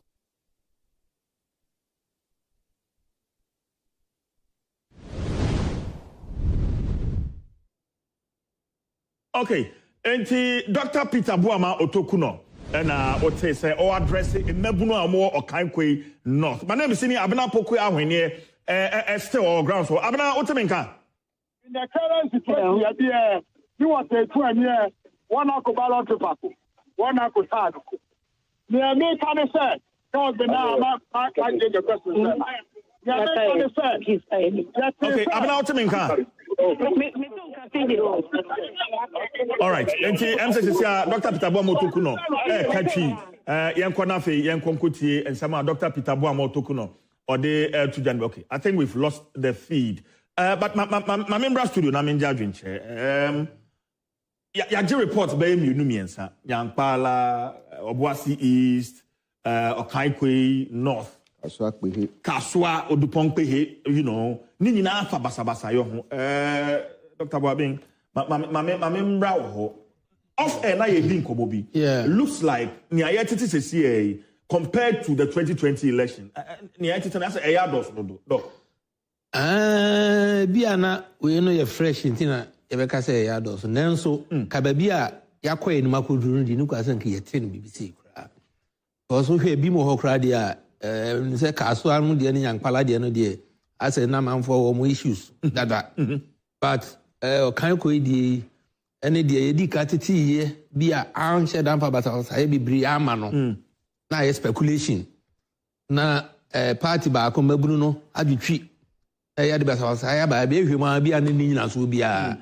For instance, ni esi o kan kwe no say utie Dr. Peter Bomo ko no. Ne o ka won kran ma ne say asem de ba ye no bedru ye no. Police for ye na dom all stakeholders, our police for the count, MPP for count, original commander count, one more very good. One more parliamentary candidate, no, very good. Obisama money, money, no, Oji Nipa Bako, Manica, very good. Echo, Miamudam, when you now, ballot box be any ballot box, don't come here and computer, you know, I must set up a more collation center, over there, eventual more results. So, and I make an speculation, fake news. Any sani manema na ya boy ho kokosa jibi kura ka kire say yenye careful no na say ye denam no na enye no ne the bail ade ba ko ya say abatui but so far no me feel say ensheda nye basa bibri obo ase de na very worrying that we who say civilians ayi soldier ni no person mo gili tuo so because munji tuo no na nemukra to video na ye wo we su sisia no nya na ye share off air from another angle very good me production team no omaji na ya share because maybe na nya share team very good ye unhu ni ye but from the ye share off air maybe gun no fire yes maybe a soldier ni no fire gun na kwa dey ka say ontimi nku no ontimi boni tuo and yet the military man fired no but when cry no we idea fire into the you see it has issue of professionalism and self-defense. Yes. On a more serious note, Memen can't in support of any violence from the military or any. As we speak, Mebunu no makuma from yem after Dr. Peter Boama Otoku no ni omokasa no. Abena wotemenka. Metu capacity. Fantastic. So wo ya de? Oh, see them ho ye see ade edadi. Ebo ankan. See ade edadi ai. Dr. Peter Boama Otoku no ne Mebunu kasa wie ye no. Asumdua ba oni omo e kasa wie ye no me hu sa eja ebi mo eko ebi mu so na no omo nti omo ho ase omo tutu se ebra omo eye gidigidi kutupuru na omo kan ye no e na ka wo so politifo no ene omo nyina ebra ho kokoshe na so politifo no twen be se don hwe ni echi ma politifo no be ka ho mu ra ho no e dan so apono ni bi wo dan na chi iti bi wo ho krampo na omo de afa ho no mo apie na momo no meaning Mebunu no are still insisting say because of the delay no it's possible say niema no a no mo de akosie ho no wo ayi di esi ana mo ayi di atobra bi sa because mo no say e delay ye no nti no e na enye se dan no epono ye ba kopa ye nim hape na bi wo akiri ho no no se do mo delay na bia no mo de ko enti no o ma to mo ho ase kode o mo ko na so ase abufuo e wo mu abufuo mu a se mo guso kasa si je ma mene bi mo kasa odo afede makoma to mo yem ame ya wa yan kasa ye odo makoma to mo yem si je ote omo kasa say sama me voice am say oya man ba kwa one ne kasa ye no me bo a man ba ko na ba ko bi kra na oka hausa no yeah aha utu say omo bonyi so de ensoja omo panyi aka nti omo jetuma aye abufu omo de ko si ade omo ko ba ko okay iti abna niema no asai amanfo cars and glasses ne ade aya pipe no Dr. Peter Boku no then no kafa ho and of course then am penfo so e kafa ho PJ no on kasa fa ho na me hwese menya no wodom ni mu na mene no agbo ho enkombo aha enti dokia apie abonten tige ma memo mode se obeka sa na afi mi remo na mene no enkasa tawo ben kono chain enhwe honorable odaroma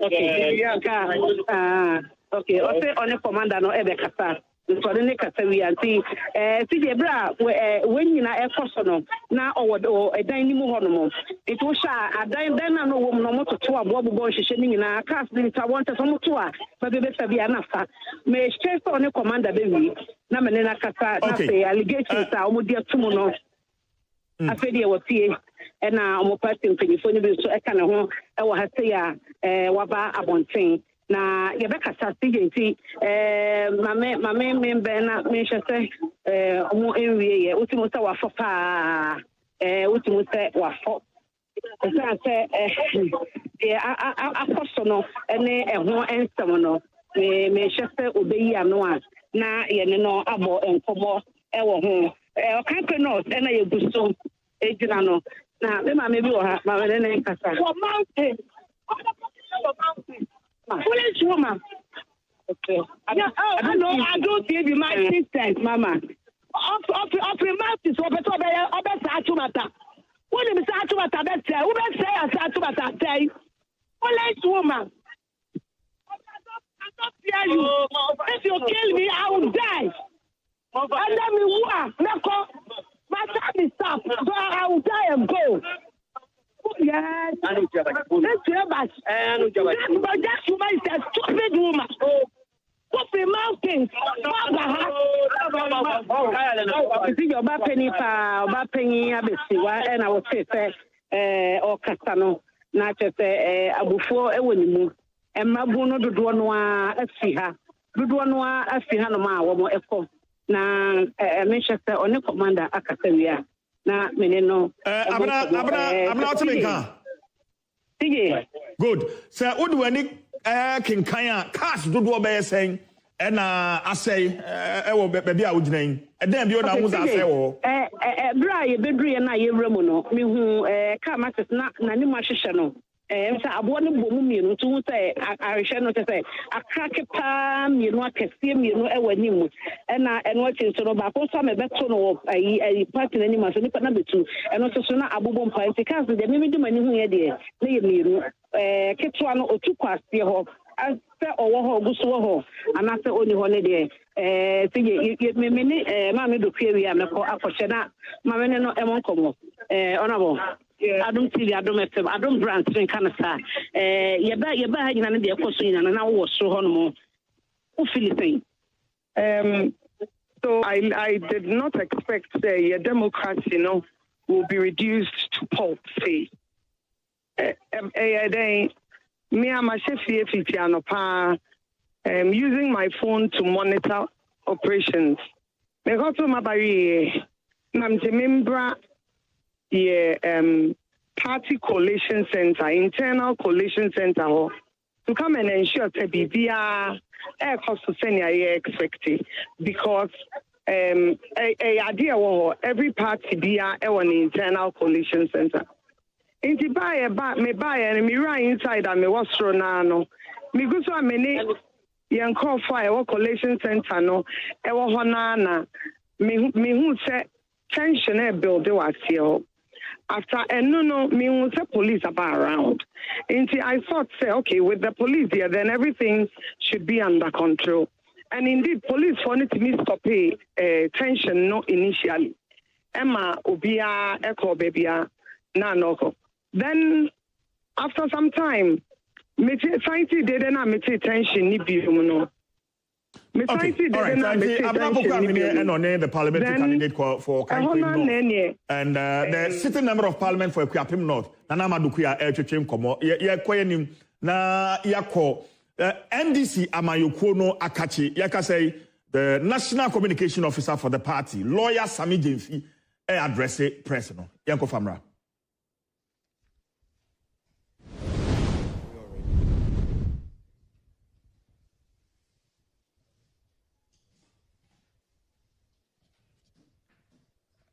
it is very common to find an opposition party raising concerns about the electoral process and criticizing the Electoral Commission and the incumbent government on issues of electoral malpractices and the manipulation of the electoral process.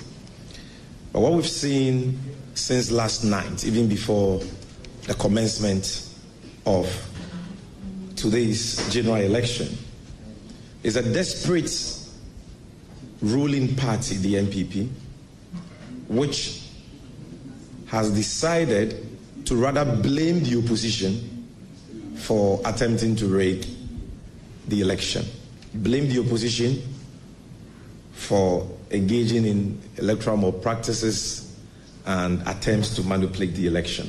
This is very uncommon in our body politics. But if the allegations being raised by the New Patriotic Party were even true and grounded in fact, we will not be worried as an opposition party at all. What gives us cause to be concerned is the deliberate falsehood that is consistently being put out by the New Patriotic Party to unnecessarily escalate tensions, unnecessarily incite their goons and thugs to activate their election rigging ploy and to attack innocent civilians. That is what is at play. Deliberate falsehood calculated at inciting MPP thugs and hoodlums to attack innocent people and to undermine the ongoing process. Now, first of all, the MPP held a press conference yesterday, and then the whole subject of that press conference was an allegation that the NDC constituency secretary for Akache South had been arrested by some immigration officers for having thumb-printed ballot papers in his possession. Ladies and gentlemen of the media, this allegation is a bare-faced lie. The constituency secretary for the NDC in Akache South has not been arrested by the police for having in his possession illegal ballot papers which he had thumb-printed for John Dramani Mahama. As a matter of fact, this constituency secretary was found by some immigration officers to have in his possession sample notice of polls. You know that as part of the campaign and voter education, all political parties print notice of polls. We print sample ballot papers, which we use for voter education purposes. And so this officer of the party had in his possession sample ballot papers. These were not ballot papers. On the face of the ballot papers was written boldly, sample ballot paper. And the purpose of a sample ballot paper is voter education. And according to the constituency secretary, he was on his way to a community right on the border to educate voters there. And if you know that enclave very well, you will know that there are Ghanaians who live on the border and just across the border who ply their trade and do their business in Ghana, and vice versa. And that is a very normal phenomenon for all our border towns. So it is never true. And the proof that what the MPP said last night is total falsehood is that they were not able to adduce any evidence. They could not show you the said ballot papers.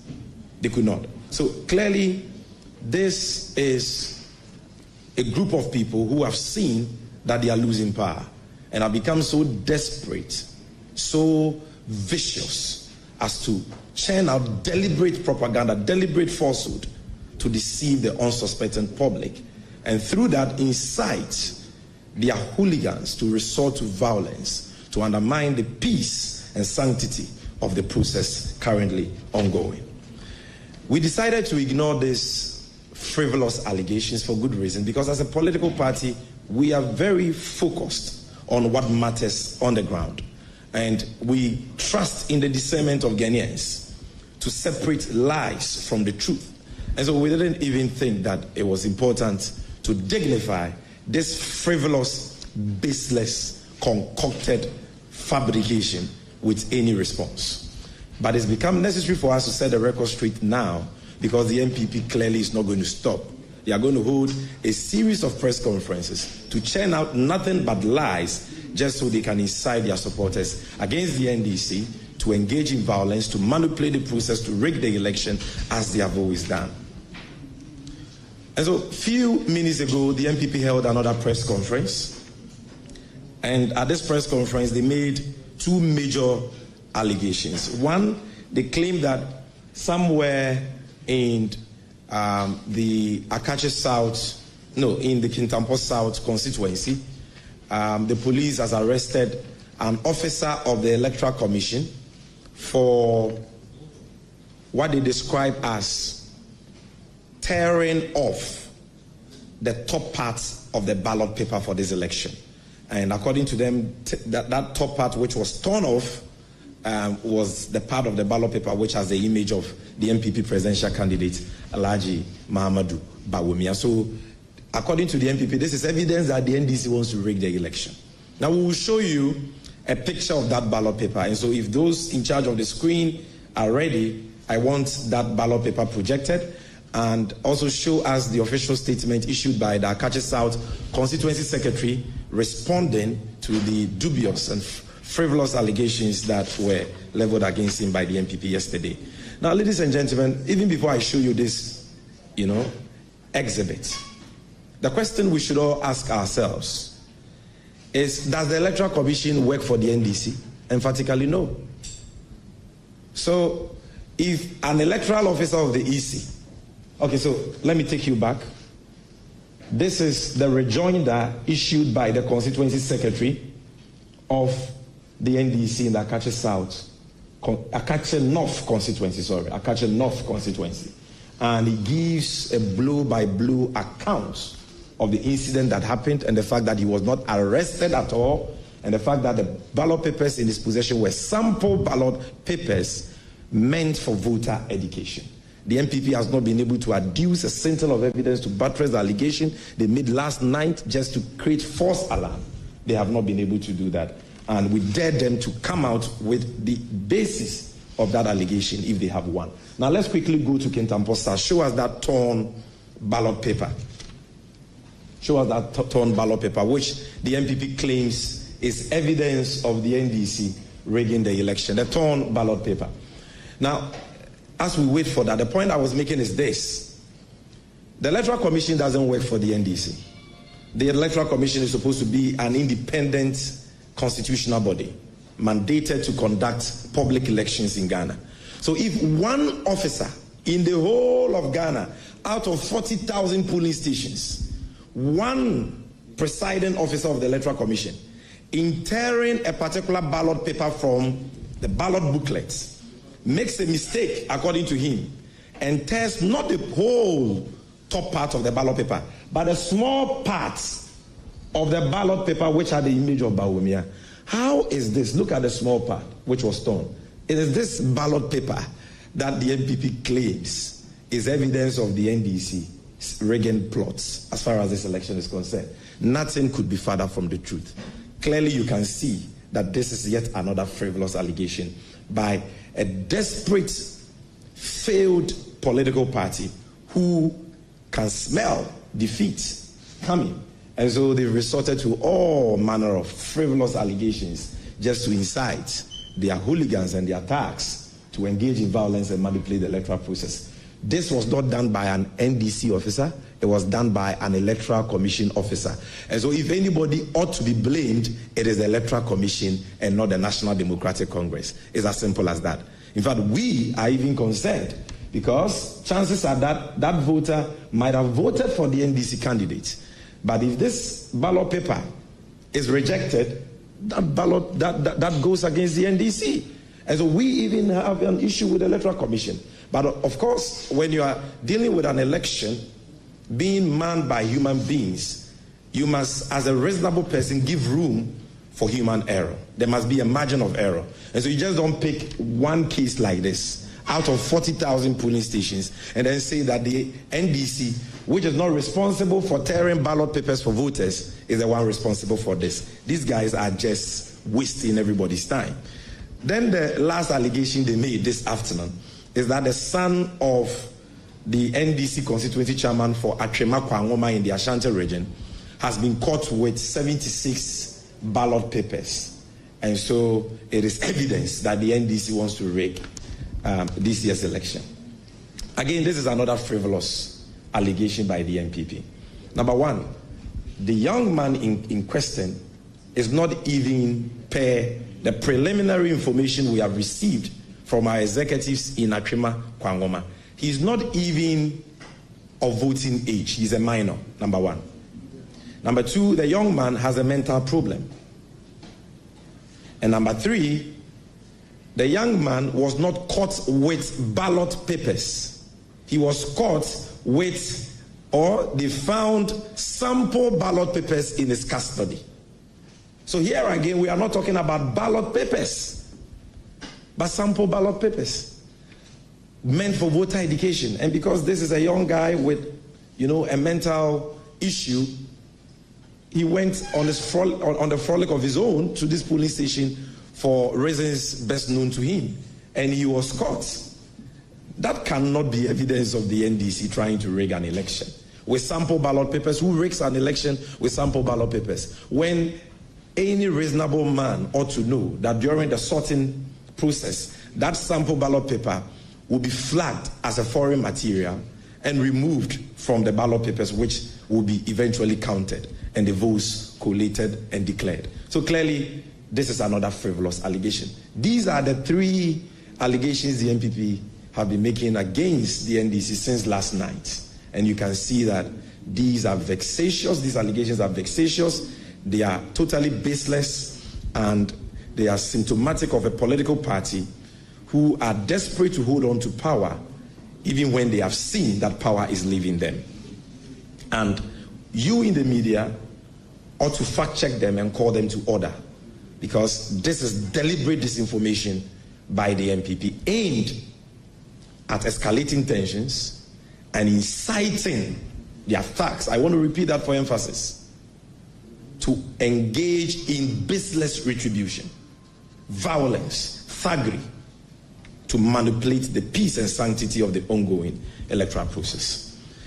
Now, ladies and gentlemen, having dealt with the three frivolous allegations from the MPP, let me now show you real evidence of rigging that the new patriotic party has been found to be engaging. Real evidence. Ladies and gentlemen, earlier this morning in Pokuase, in the Amasaman constituency, at a hotel called Royal. Okay, so election headquarters Kokromoti Power. May I say so? I can't hufi and rab the payment and the communication officer for the NDC, lawyer Samijin fee and some for Chichim Komono issues are MPP erase and Omaya Hon some for Enshemu and NDC for a Chirimu. Say I can say the Osho time no Simano and Watche and Abapa no Numuno and when I just say officially about 20 in Abanewi.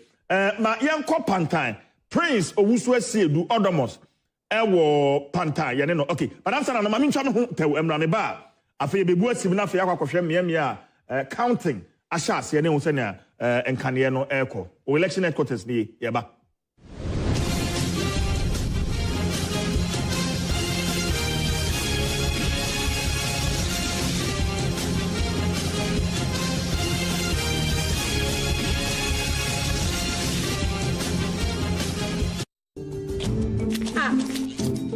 If you're running the ring, now, tank Muna Mudijis Casa Mukoto, Takuna, Elikama hanging out.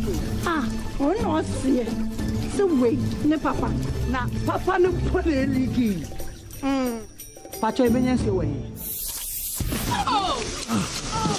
Ghana for what number one plumber new? A friend necklace, I want to tank the wounds you have. So, Syntax tank, Mitra SINTEX, Syntax tank. Eye pop eliki etimi wede bia Syntax tank kale bia wo pe size be a open. Yama Center Tank, the whole Ghana, you must 7 years warranty. Center Tank, are you strong? Are you tough?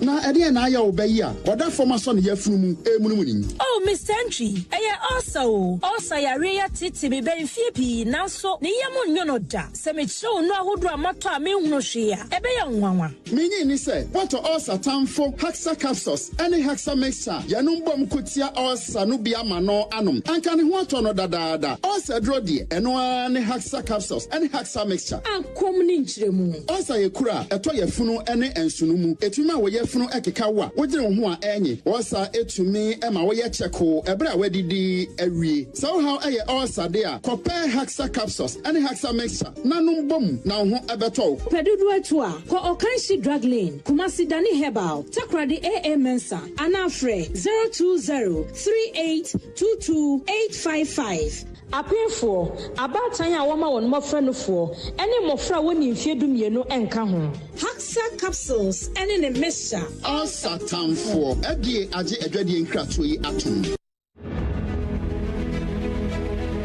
I'm a Ghanaian and I love luxury accredited and I love democracy. December 7th, Ghana is voting. Only peace. Peace, I give it to you all.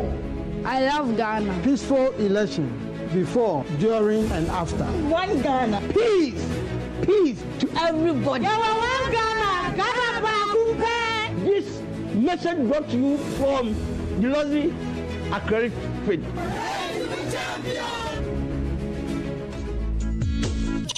Middle. Now then, I want to go away still for Sano. No, Jama wabre. Akos, send your men, send me name which shemeno. A more yet means me sorry. Who name one? And I'm a free jump by and I'm a catcher will say, Mato 3P garlic mixture. Ain't Numbian San Wakoda. Me who yana sawada. Sawano. 3P garlic mixture. And 3P garlic mixture. And Mamuja edu mofusaneno. It's natural garlic papebi. Any idea? Aha. Now, no, Madame Kofi po catch them say, you work natural hair for be drobi or modiaba. Your friend of 3P garlic mixture. Now, man for 2 or more 2 gusono. And Nassem get to 3P garlic mixture. Who could to Jenny Wapaso sorry, who complaining no. So one 3P a big Jenny say, Edroy, and your mapping for, and my woman of 4, and Nassem Kodawanya and feed to me. FDA, AG, a Jedian Kratsui, Atsu. 3P garlic mixture. When you do a memo pharmaceutical shops, any herbal shop in them. Apomode wonsem yemfen diagro enunti nese wonum edopapa nko Exodus moringa capsules any Exodus dandelion capsules efi Exodus enusuyenum na ebeboa wa pomoden emu bia wo benya no betimi aboa nanso se wonya tu no a wo betimi andom abo na ebeboa papa se wonum Exodus moringa capsules ni Exodus dandelion capsules. Bisa question debre. Instead we no bisa questions ka comment here says one certify at that time say waboda no more than inya information. 2 because the obonam ni no na say let down no savio e ba abatu nko awon na say abatu da na ba na because I don't know obonam ni on that day to me cover sa ballot personal on that same day na not me kita sa ballot to pay at the cop be a police station center no a difficult to understand because some say you know sanju kana on that day we don't me kita sa but hon kwan also the call some ojituma adwen okay over back to yami so I'm say be no yami dia o the two jan am say na o ka bibi we still have to ask questions near me confirm me can say yagituma I will say fi easy ho and now police or so if you more it means any political parties to infancy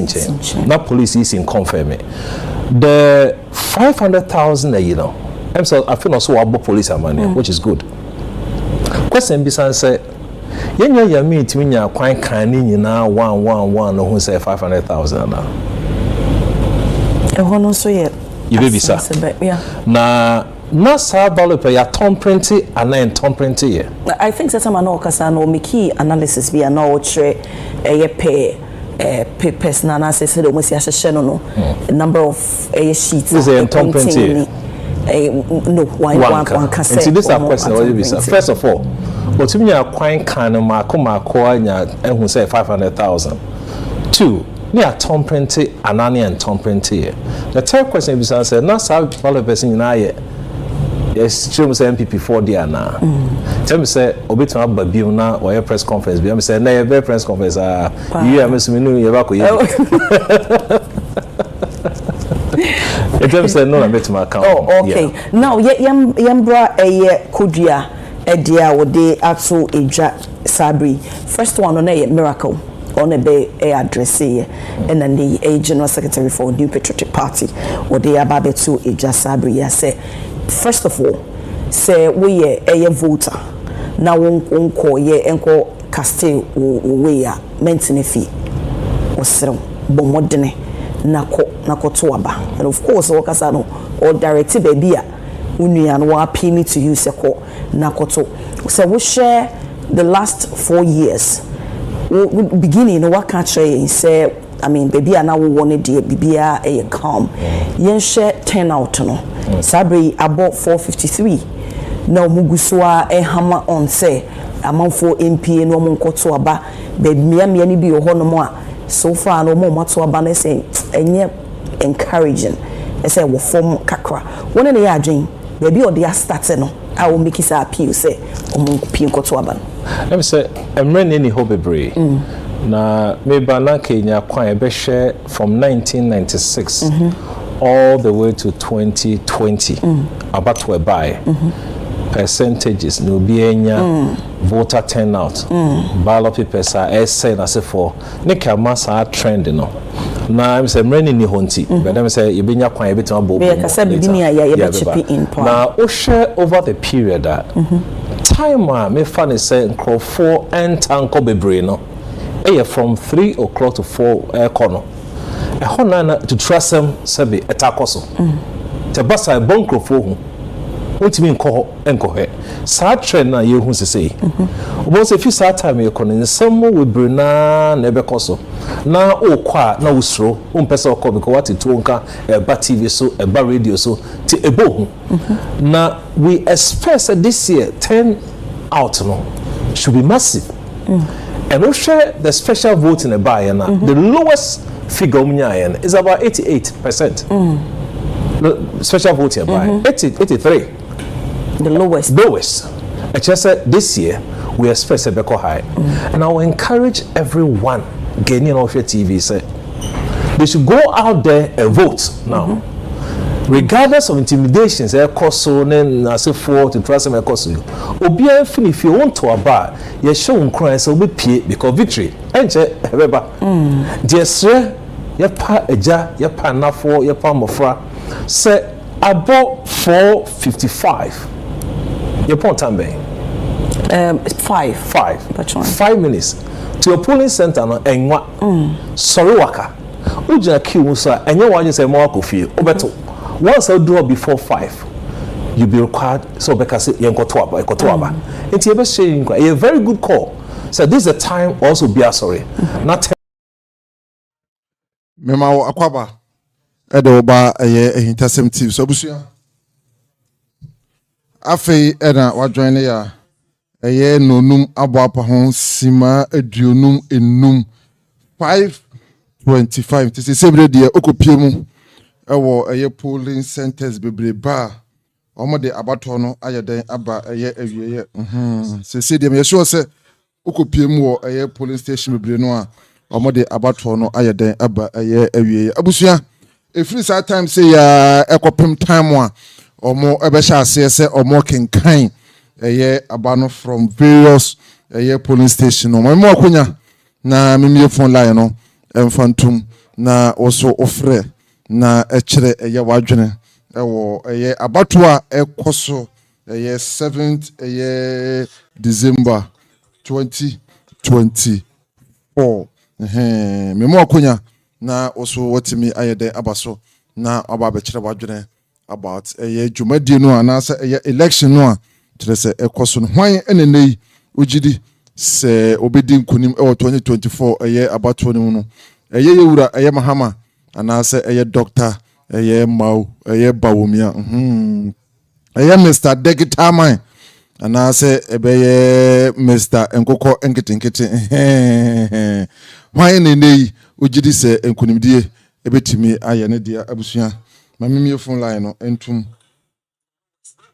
ɛwɔ hɔnom na oso baso na ofrɛ na ɛkyerɛ wadwene ɛwɔ ɛyɛ dwumadie no so mabie phone line no ɛyɛ den ɛde atom sese ɛyɛ 527 nti sɛ mire deɛ me yɛ sure sɛ baabi wɔn egusu ɛto abakora no a ɛyɛ wɔn a ɔmo di line nimu no ɛna ɔmo begusu atoa but me yɛ sure sɛ mire obi kɔ bie mu sɛ ɔkɔ akɔdi line no so a me yɛ sure so mɛma no ayɛ den ɛdi so bie mu but ɔmo di line no so deɛ ɔmo nya ntum wie a ɔmo betimi ayɛ den ato cause nonum ayɛ den abɔ 5 ayɛ den abɔ abusua nti baabi phone line no atom ɛntonko sɛ ɔmo bɛhyɛ aseɛ sɛ ɔmo de ɛyɛ abatoɔ nkenkan no ɛyɛ de ɛhyehyɛ so ne deɛ efiri sɛ semire ya ɛkɔ no sɛ ɔpɛ sɛ ɔfrɛ na ene wo kyerɛ wadwene deɛ ɔno so bɛdi nkunim 2024 ɛyɛ presidential abatoɔ no mu a anaasɛ ɛyɛ MP a ene ogidi sɛ obɛwini ɛwɔ ɛyɛ ompasua so no baabi a wɔ no na bia wabɔ so wɔ ha megidi sɛ bia MP we ene bɛwini ɛwɔ ha sɛ ɛyɛ MPP sɛ ɛyɛ NDC afei so ɛyɛ presidential no so no megidi sɛ ebia yɛ wura mahama anaasɛ bawumia ene bɛdi ɛyɛ nkunim ɛyɛ zu na ate sɛ NDC foɔ no oti kukurudu no ate sɛ ɛyɛ MPP foɔ ɛso so ɛyɛ dɛ ɛno no enti abusua wadawroma na bie phone line no atom sɛ ɔpɛ sɛ ɔfrɛ na wɔkyerɛ wadwena ɛkwan ɛda hɔ oso betimi ayɛ dɛn afrɛ na wakyerɛ ɛgya wadwene ɛwɔ dwumadie no so yɛnkɔ so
omumi anyway na e dey omuti be hwehwe mu pa e wo constituency yi mu independent candidates nso mienu nso wo ha a omo so omo hwe say maybe this time round no e be tusu omo over Okoboy wodi MP wo ha da 4 years ago and asisi a Benjamin Ayikuwa na ote so no ye be hwe se na ye be kɔ no in about 1 hour ye be hu se na ye be kɔ no e wo ha nti enye ha nkwa na mo kan mienu ba lejo kukudi nyina no about 50% of them normal close omo pose omo start say omo kinkan omo krata na nkofo no se na nkofo no to omo ama no ema ye nti tashi old library ni dey say na e kɔ no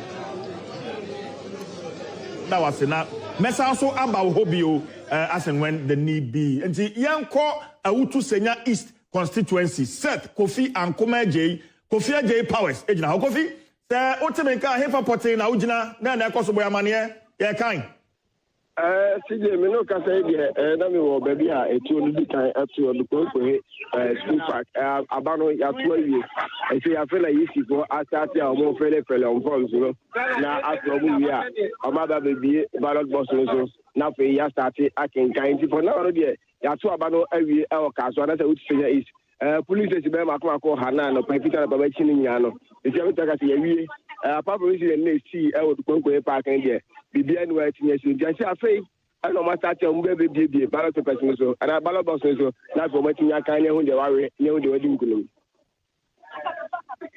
All right, it's set Kofi and Kumajaba Kofi Mamimisa Andrew say at this point say Kanya how is the security presence like at the say or polling station or me no ka say the police stations na ma ko ni ya no anopano de o say na e officers be 4 5 6 and na gina but they say baby am we betia ka say we can police for be edu and one na prison officers immigration officers and they do anyum say na police for no say anopana na bi su ko patrol teams no bi no more standby bi ni a no more russia ko e say ya pon de patrol team na apon baby na mo ko patrol ni na say oba ko vantage na so ko police station dia mo che mo na mo standby ni na ade agu police station is so baby a ko bia no omo bibi of security said the bia obi a engine we basa bia ana oba so a omo barricade ho nyina mama meters bebre wundimi emme na perimeter no sa ana security for na said the bia obi engine security ni de nyime say no omo miamu ye pa said the bia de engine CCJ fantastic Kofi mami nja ho mesa so aba ho bi Kofi Agyei na ode enkrai edebre mami nko route owo wenchi constituency route o chimenka fantastic ayiko boya mane vote na ba na we dey na ekoso route Ninia mpempe midna eye open space bandaline wenchi abatom peswaso na sa police station na midna no ha na incumbent MP Alhaji Herina Stevie ebeto na ba ene anopei abra na abo no nkron ekobonum bi ho no obeto na ba na aba mpeswaso hesia Nipa ye hwedum kwanse na wo so to aba wenchi mpeswa no sinyina no mpem edioson ennan aduanan enson 74,047 and ye hwe ni mu kwan na aba ha no so ayewo 148 polling stations in a ha and electoral areas 129 electoral areas in a ha no na mpepe be midina no abato no abawie a o master say ye sourcing no ye nsafe counting no omo ye sourcing na so far so good we are not no the election has been very calm and peaceful. Chaos bia enko so ha no bia ye boko pa enti chance the source ne because be na ye be kan wo ha na wie na be move straight the collation center. Okay.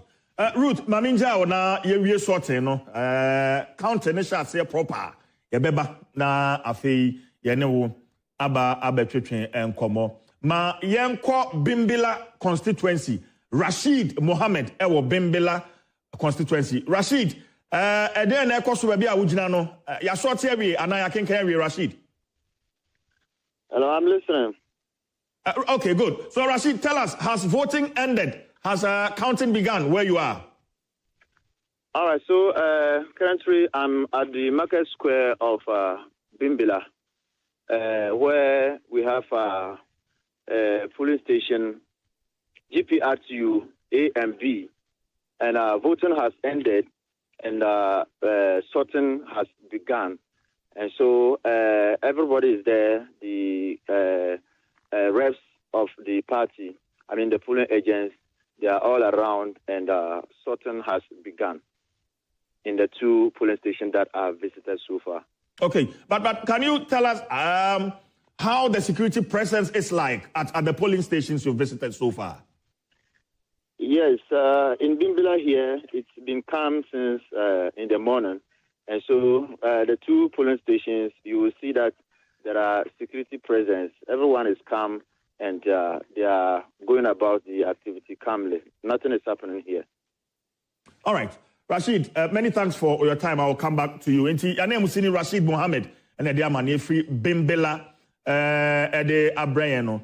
Ma menko Thomas Kofi or Western North. Thomas Kofi utimenka. Okay. Enti na ye ko to say ye ka say about 20 nyina abanawie. Now this is where it gets quite interesting. Doc, ahana say ye niema etuto to ye because ye be kind of polling station ho na iwia ye de nyina ko the coalition center ansana ye ne de akira ababedru enkra ha. What should be done? Say oye party agent adwuma na say ekose at this point. Medical ada enyina ye ho ase na yabo yabaso aya de pa se ye pinche ufifi na fe am shije kra yaba I who say a few isolated cases yeah and to nyina ye ma ye ho amo isi aye de famu de police for ayo mo de no mi no so aye de ne ekoto aba no so ndi ye nhye ho nkran na ka kra ya kai kakra aka no ne say ye be kan ye di atudwa ye be di atumu na ya toa ya so dwie na etimu no so emo ehomode na yentoa so yes na question na be say say oye political party ana sabriya ekono oye obi a contest bia there are a few things hapa ne hu hia ana yen ya bato no the we presidential ni sin chen parliamentary ni de ya mi ati ase say yen na you declare a constituency level. The Sabre is a contest constituency kitwa no nko anya the whole country no. That's a war agent or representative there. You sure say within the next hour or 2. The police also who say ekoyi and say enkoyi. Yeah. Na besan so here say obi a ogina homa no so obi obi a sabi na need that form. Say the be ko bia no obi bie nani.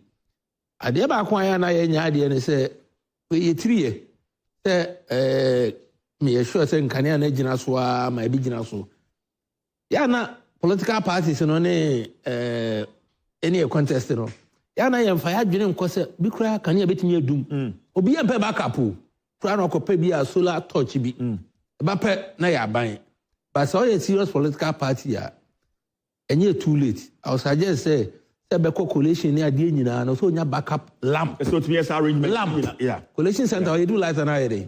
And you know, Bibisa, na Mobia Koda, Obia, na Mumdi, here pane say, you know, cremel. Near conscience. Uncle ya, Nyafi near Cotrain Monsan kind, na pinche bia, Uncle ya, Uncle ye. Yen and Kwane die to aba. Na Inina and Fabakuye. Oh, Hagunia, good luck, no, so in I acquaint him. And the being said, if free any na is on said the basic and soon a better can any be do more, the Bihunu, the air cosono, and the BP from the answer. I yatum, I as answer a boy Yabaso. Grazie. Look, the Abedroni, they say I'm the sort of national say, if you say, I can kaya for political parties are almost more your coalition. Adwuma ne sha se sabria because ye be kan na wa with the number no edit to computer no so ye wi kan nyina bom it gets interesting because so make ka bom no near a whopping sheet ne so no ana say oh ye wi because make ka bom na entally how should it be done because ye be wi no na obi so me de ha no make ka bom no anye what should be the level of vigilance at this point? Vad, it's not the issue of vigilance. Okay.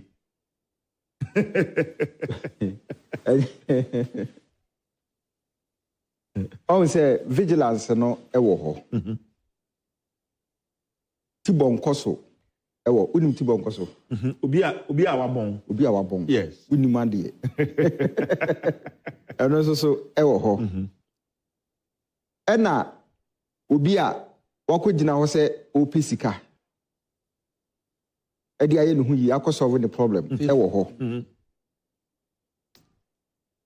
Ena obi a waba se oba be die tutu asem mempene. Okay, Dr. Mamenko Adan constituency. Ohene Amponsa ewo Adan constituency. Ohene Amponsa what menka how to say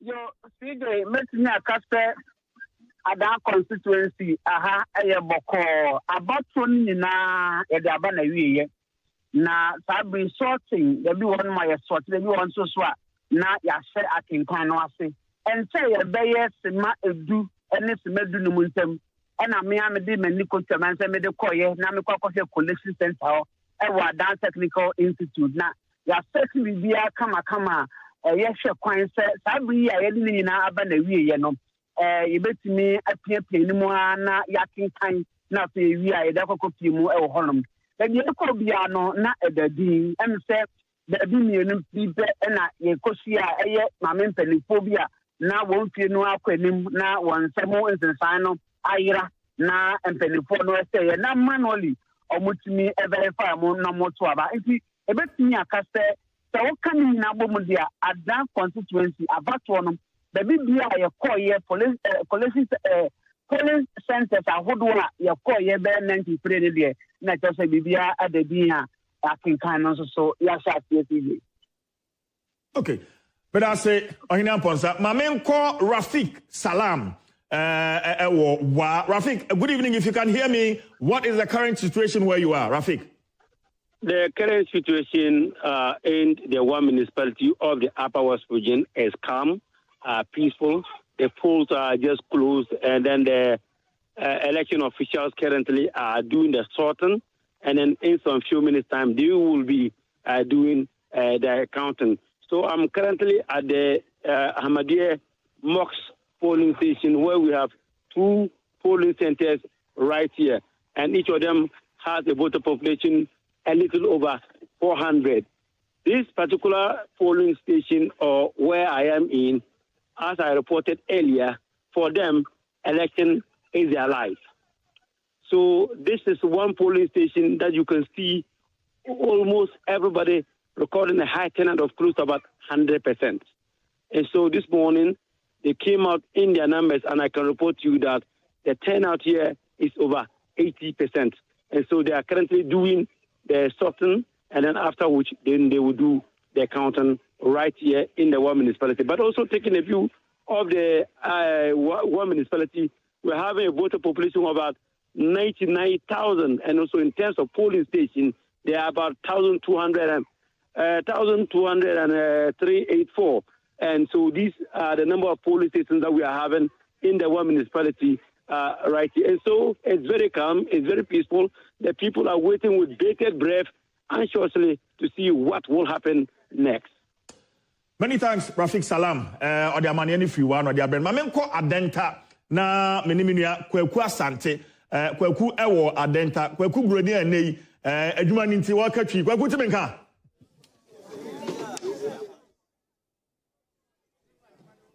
Kweku asante so timenka. Adenta ti saying.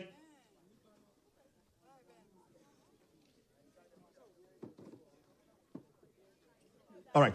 Enti sorting na negusu a ye de ho amane e de bro ye wie sorting na fe nkenkan no ankasa e be hyase na fe polling station results no e fiase e trickle in kakra ni nyina ho amane bo election headquarters ya hye obo se ye de bebrel doc no gusu a okasa na enti no so share the past elections observer teams report Kodio your friend is saying European Union reports they hammer on that point here you do CCA.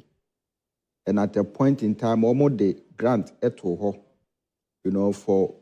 researchers are omitting research on that. You see, Sauti election petition in 2012. Dr. Mahmoud Bawumia, the contention, and then the MPP's contention was that said the Wumisi Kaiwo polling centers, any coalition centers, biggest business sign. All right. The same applies to 2016 NDC contention. Dr. Ma menko Collins, Minia Collins, or Clotte Colley constituency. Collins, what do you mean?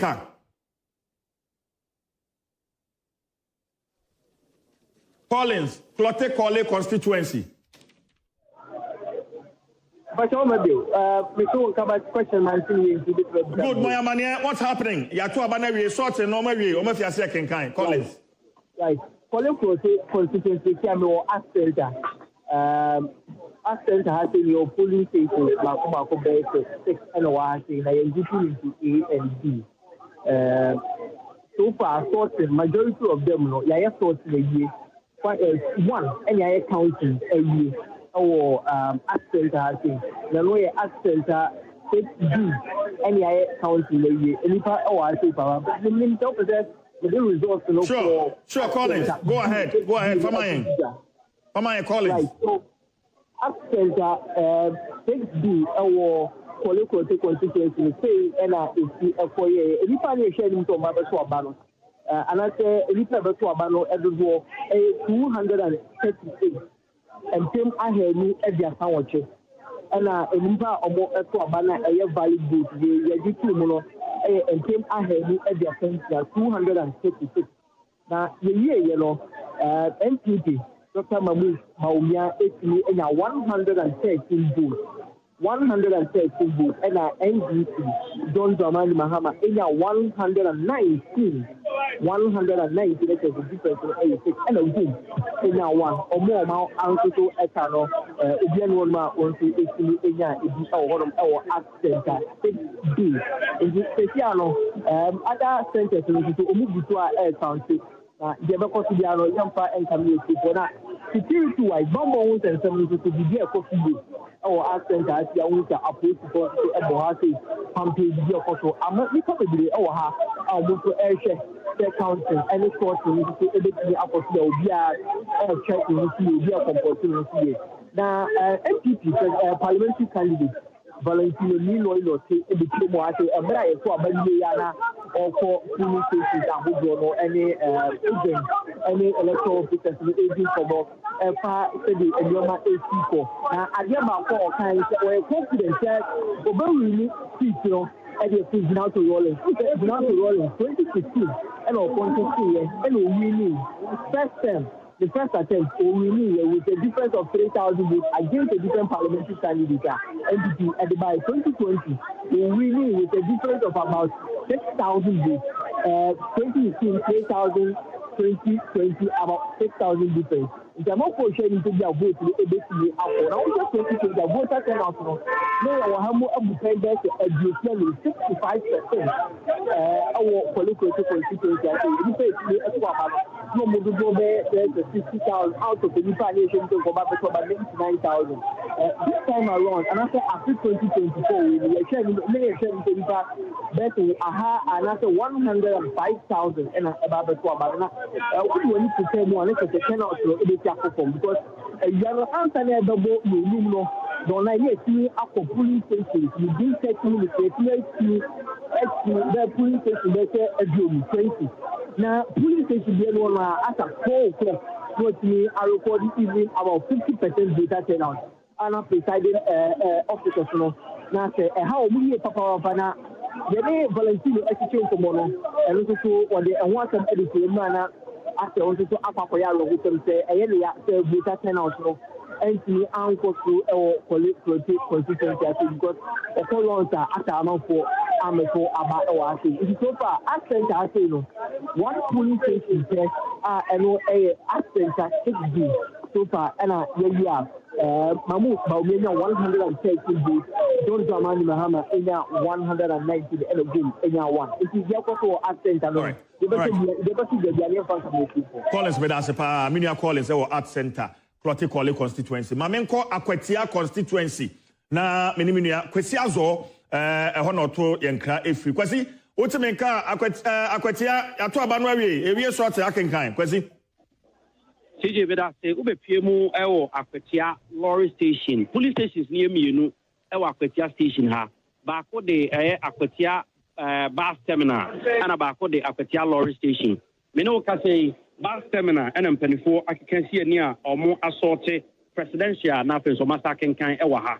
Ube piemu a Dr. Mahmoud Baumia enya abano mu 75 ediosunum 75 and John Dramani Mahama enya 252 rejected baako na mo maka ne ubi enya hwe ewa ha so far result amensa kana no sort parliamentary no NS Yaukumi and afenso no ura Henry Boachi Adom Okoyo omo sort omo de parliamentary no ewo Akwetia bus terminal polling station ha na ono so mande asoso ani no makenkan na fe yehu be fa ma me sense su bi emfa ma Akwetia bus terminal presidential no provisional results in here MPP Dr. Mahmoud Baumia enya 75 NDC John Dramani Mahama enya 252 and omama kaina enya 00 rejected baako so far provisional result and can free Akwetia bus terminal and no almost sorted parliamentary no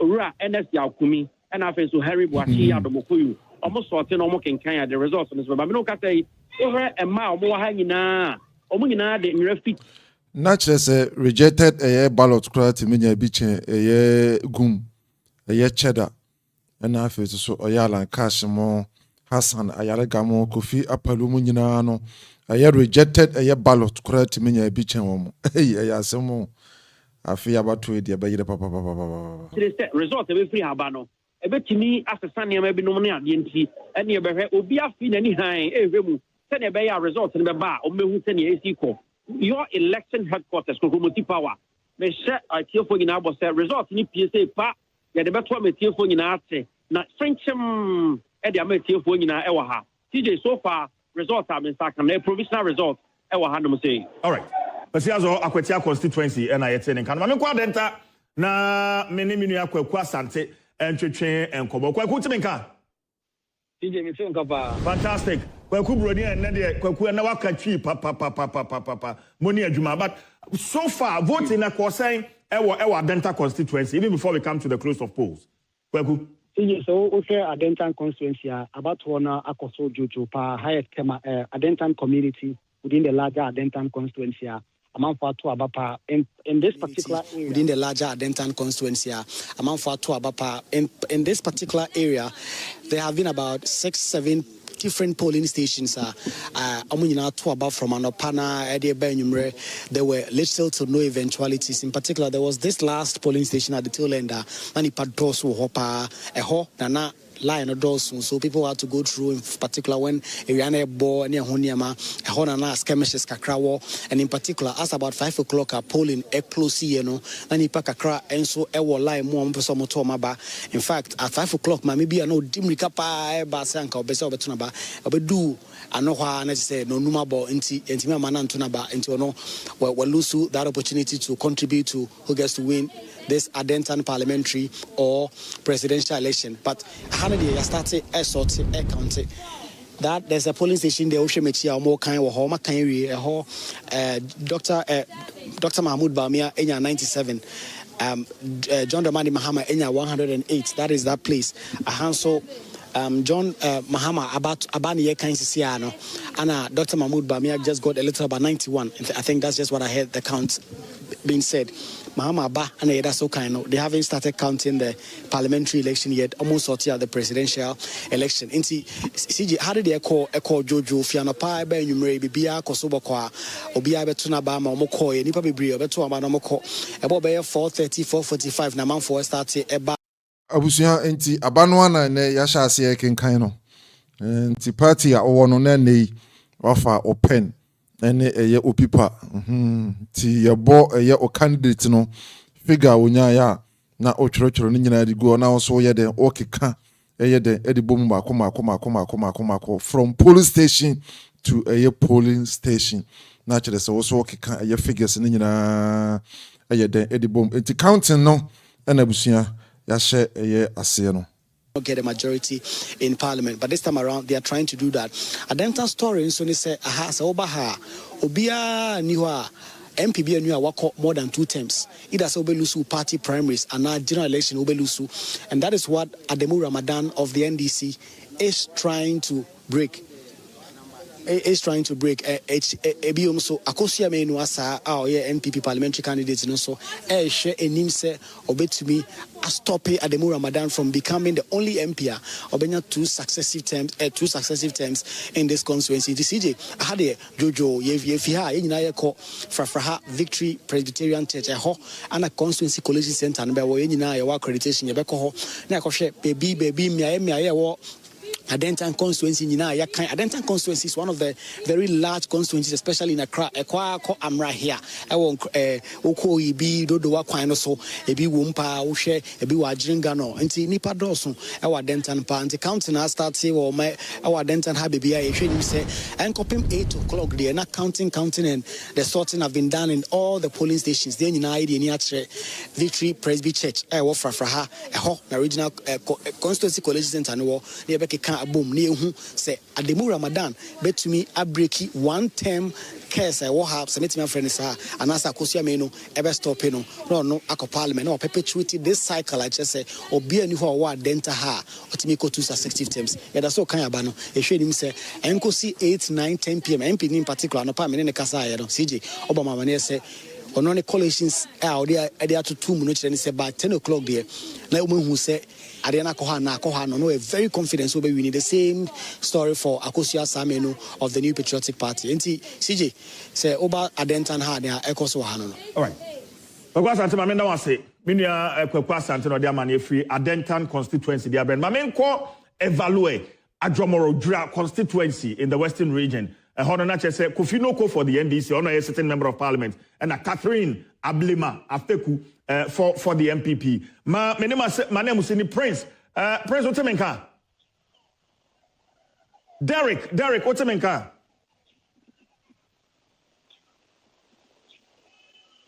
Okay. Daniel, what's your name? Evaluate Adwomoro Dra constituency. And then I bet me a report to the Amain. Daniel. Yeah, CJ, Mijina Adwomoro say half a snake. All right. Yes, CJ, Medase. CJ, Fitianopa, Bese, non son about one chassis, Apra, Yabo, Bibia, Regina, generally. Betumiaka say, Bibia, Kosukama, Jomoro, when you be ANC police station, police station, Bakope, I woke Ruba, friends, Tico board number 1, and Asat 8:53 AM. Na about to know to me anxious here. Nanso ye ne precise ya ekoye me ba se die na anapano ka eno mo kakra na ka ebeye yi ba se die e kire na bibia edeyi obia ni obia nya asam bibia koyi amaye nyina ye gina yanko bibia ye wa ha o ka se bibi kakra kire ye mo no satam no na ntako kakra pese na eba but anye mpanufo bae atam na police fo aba so ano nti bibia nsibio akopim tama ayiri yedase another person ewa ha obepese ye bepese na onu so bedi nkomo tiawa na afi yeje mama ona ya twen se omobekenkan ebewie eja ebrebe na woto waba na wotu wie ye no adenti na wasan aba ha ekacho metoma ba 8 o'clock ituwie mi Kofi ebo 5 in masaba be hwese de yesi akenka no na mahu de ekoso bia nti na masaba yedase se ya shase a ye kenkan we eye parliamentary no na wonom ashase enti MPP parliamentary candidate ojina mu ama oforikrom abatom pesuaso de na wo mo ashase a omo kenkan yi enti ubusa ya sese ade o ma sha se kenkan enti ebeji information nyina na every pem no ye besan aba hey yo yada se ama nyako sabre o forikrom ewo asante mantemu na yete ne nka no ama moni adwuma pasabe ye ba Dennis obin eho no mo owo botiano Dennis otime nka mema wajo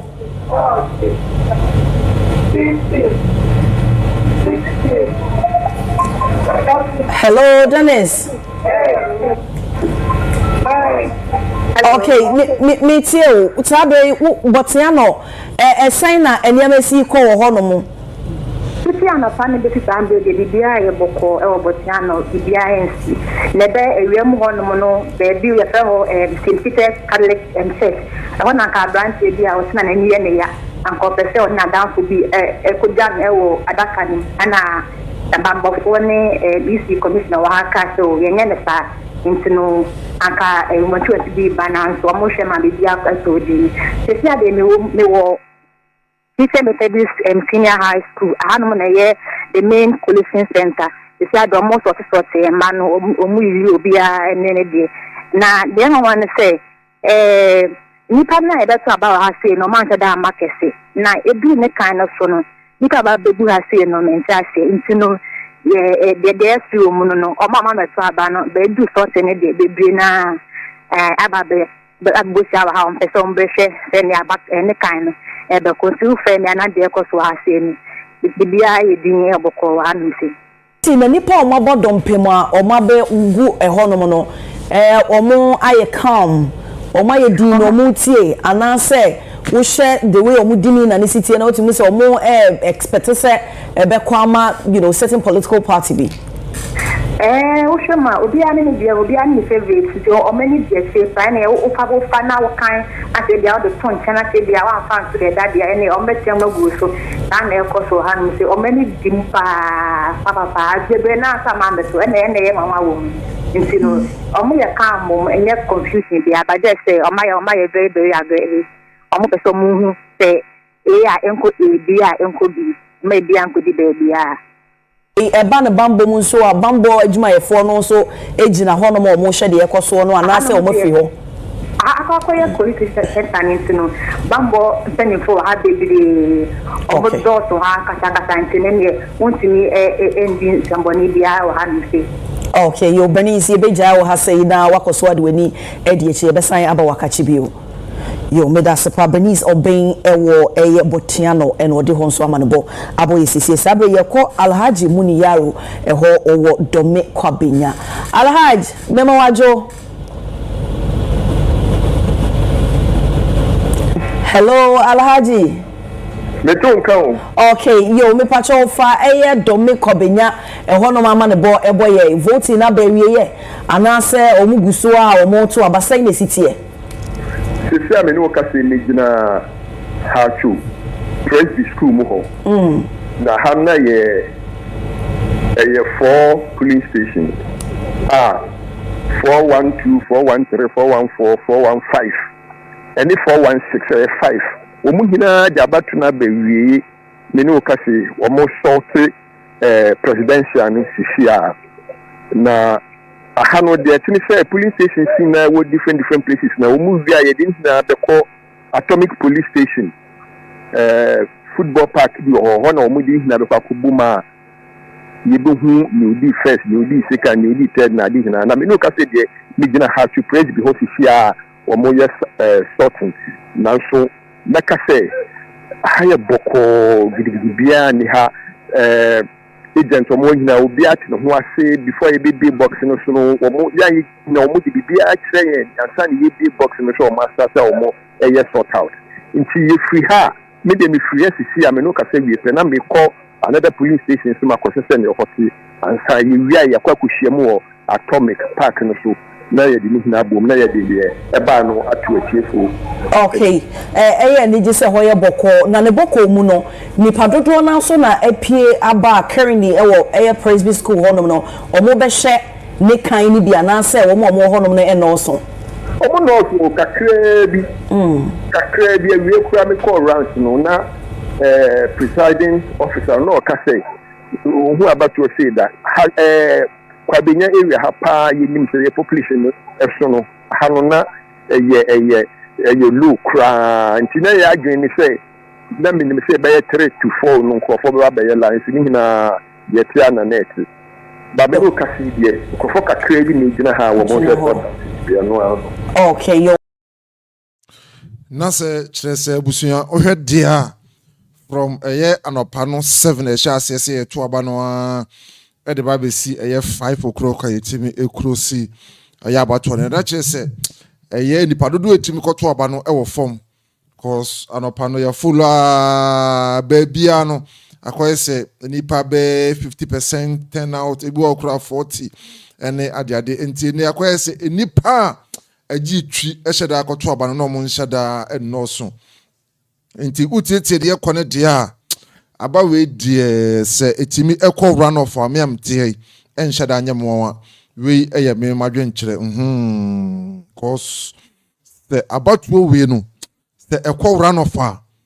enheda anyemwa cause ya follow ya tietie bia ya ko se hen out no form enipa ekoto about this time around no 2024 no e wo form ye papa kwa baby famla executive not ana hinkro eye Kenya ase sede mpani aka se bia hita abo ho na egya no anofa na yesi edwuma dia ase ase e di Kenya ase number 1 eye CNB chairman apro de me bo Kenya ase number 1 number 2 di ekobo ntotro so ma yin fi jebi e de kan ho na masan be se akenkan na ase e wo CNB chairman so ya me chachi so na fa na me no ka sei obie ni wa odiki mu ha ene omutime to aba no ofeso pa na se de kan yin ni se to aba na nka CNB check na nka eye omutana police station ni no pe nipa ni babu so no afi omoye ni mako mi en fa nti omunya main CNB check omunya A and B me no ka sei A4 na se amaken kan omo presidential results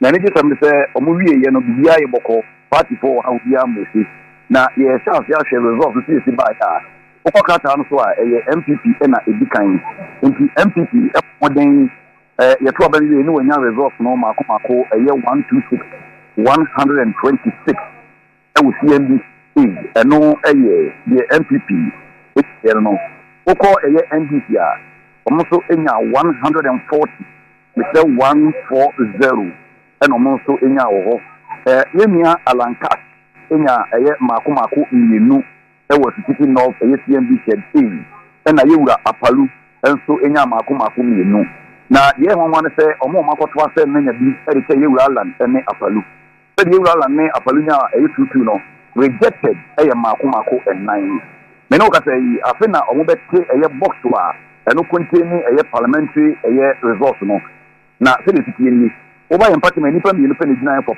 parliamentary seat no incumbent MP IFN Honorable Patrick Bano ono ejaye ene NDC PCA afutuo mu gina wanya na afi so wasan ejina mu bi ma Honorable Dr. Ebenezer Kwaku Ado ono etoso minu ene nia Patrick Bano edikan afena PC me presiding officer ono wo CNB check no wa fa se kan ma etwitwa ballot paper no still o mo to ano no na wo hwie parliamentary gina bu am yet maken kan ene result en san kana ma me mompia B4 no na menhwe omo so ma hu so fakin kan dia koso pa na yemfa no so nsem enti antuja informa yeti for YouTube ni despite media na yenhwe dia koso ewo ho na eno so o hwe dia koso presidential no MPP enya 127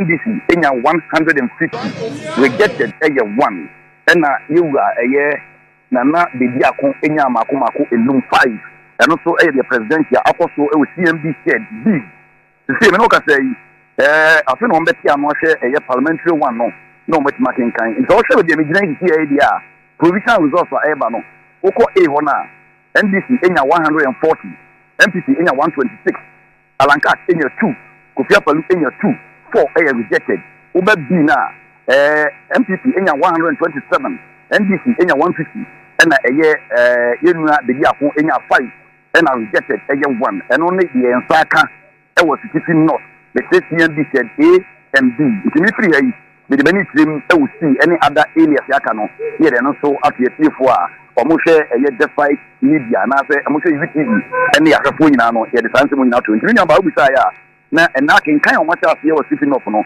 ɛho ama ne bɔ no ɔmo somfo enti no me no ka sɛ deɛ ɛyɛ officers a wɔn fi electoral commission a wɔn akan ɛyɛ presidential no ewie ɛde ama John Dramani Mahama yɛ NDC wɔn presidential candidate enti no wɔn de saa nkrataa no ɛna egu ɛnkyɛ biara no yɛgyidi sɛ ɛyɛ MPP wɔn presidential candidate ɛdeɛ nso ɛna ɛno nso gu no wɔn a ɛnkyɛ biara no ɛno nso no wɔn ɛbɛkan ama wɔn manfoɔ atibie na wɔn ehu deɛ wɔn nso amanyɔkuo no etimi enyaayɛ etimi no kasa deɛ wɔn manfoɔ ɛda so ɛwɔ ha a wɔn gyinagyina ha ɛhwɛ sɛ ɛyɛ ballot papers a wɔn ɛrekan no bibia ɛrekɔ sɛn tí wɔn manfoɔ gyina ha ɛretwɛn sɛdeɛ ebesi bia no wɔn nso ɛbɛhu deɛ ɛbɛkɔ so. Right, eti minia Prince owusu esiedu ane de na mani edabra. Ma menko Shai Osudoku constituency Ebenezer Osabute. Ebe no temenka. Ebenezer Osabute what temenka. Hello, Ebenezer Osabute. All right, eti Ebenezer so raise Ebenezer Osabute. Na ene no atwetwe enkomo so far. Results are free the various polling stations Ebano and the FIA de ma won kakra as we move along team remember na we get into the bigger picture afei na constituency results FIA Eba from the various constituency coalition centers na ye kwa enim kakra me gidi say ento ama de enchi de na ye du nkra ha na chese ye de amane nyina de bro ma me ne Ebenezer Osabute Shai Osudoku enkasa ebe no temenka. Hello, CJ. Fantastic. Eben Boyamania, and here for Potina Ujna. Say me war Dodoa ISET A and B, police station A and B. First, Nanka Hanoi, one police station had as part of EC or reform, no, and so Muha 2. There were A and B. Now, Dodoa ISET Hanum A, both A and B, they are expecting about, I think, 340 voters per polling center, both the A and B. But the turnout, as we also know, is a bit low. As we speak, no counting our air force, but Omuye, after Omuye, sorting now, or more time.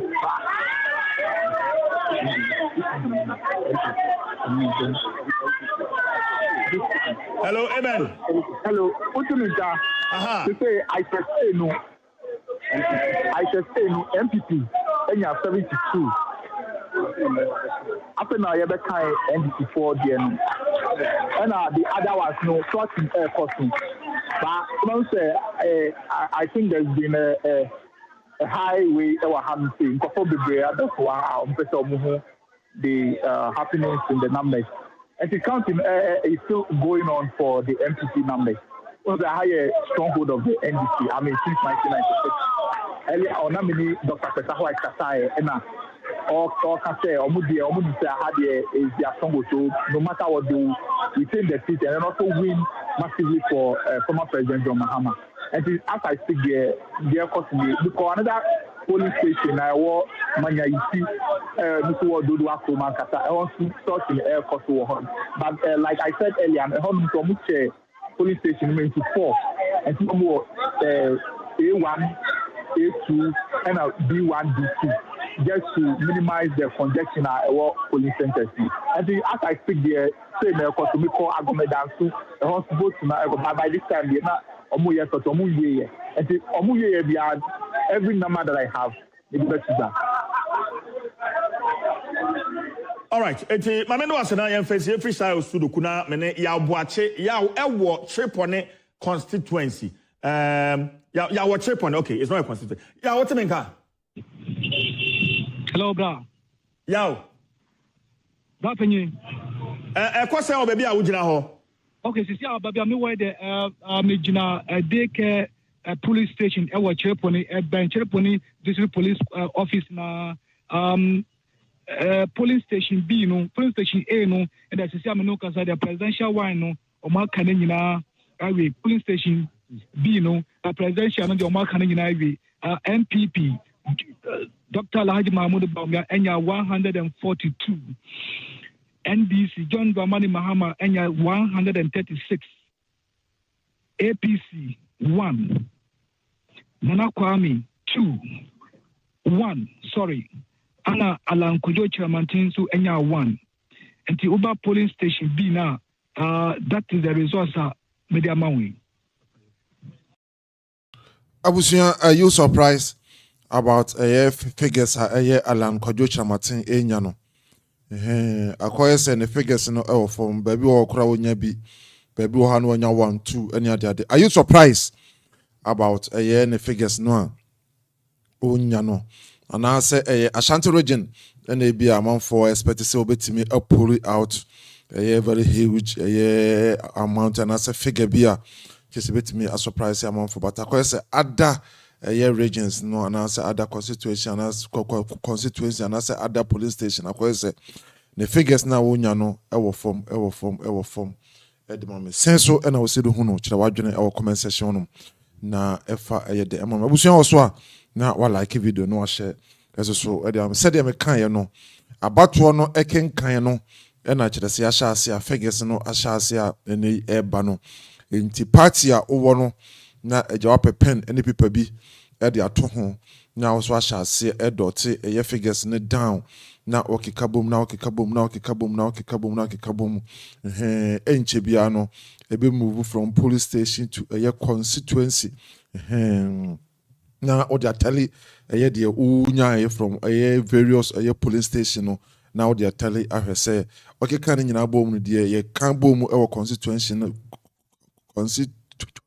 no ene wo so de no den pa abusuan ntime ento aso e counting from the polling center no abusuan ento aso enfam free hono ebia o hwe sika bi anim so what yas wuti anye yie na se dipa no kokko fakwati kwan bi su kokko jisika bi a eno so akwakobo so normally some of these people no you need to establish some integrity.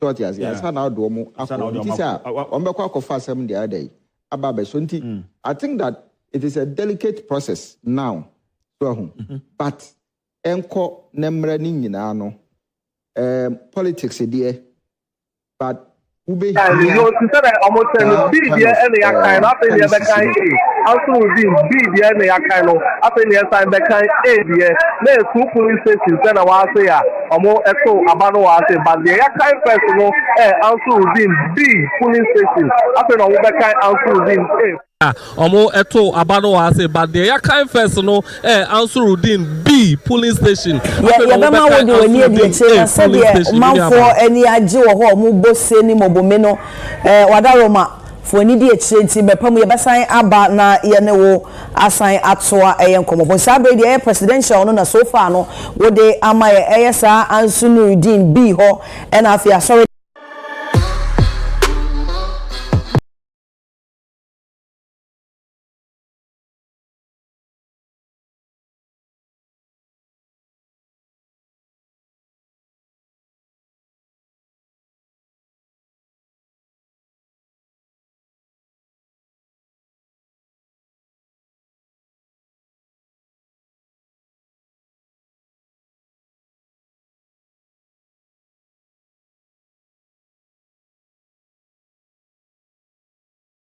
ehono no bemena jumo ewo ahoma no suposha jumo hello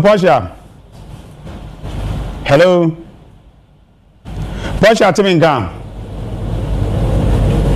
say posha timinka papa enti yebehwe na homa na tom na afi ye no atwetwe nkomo afi bebia ogina eni de akoso ewo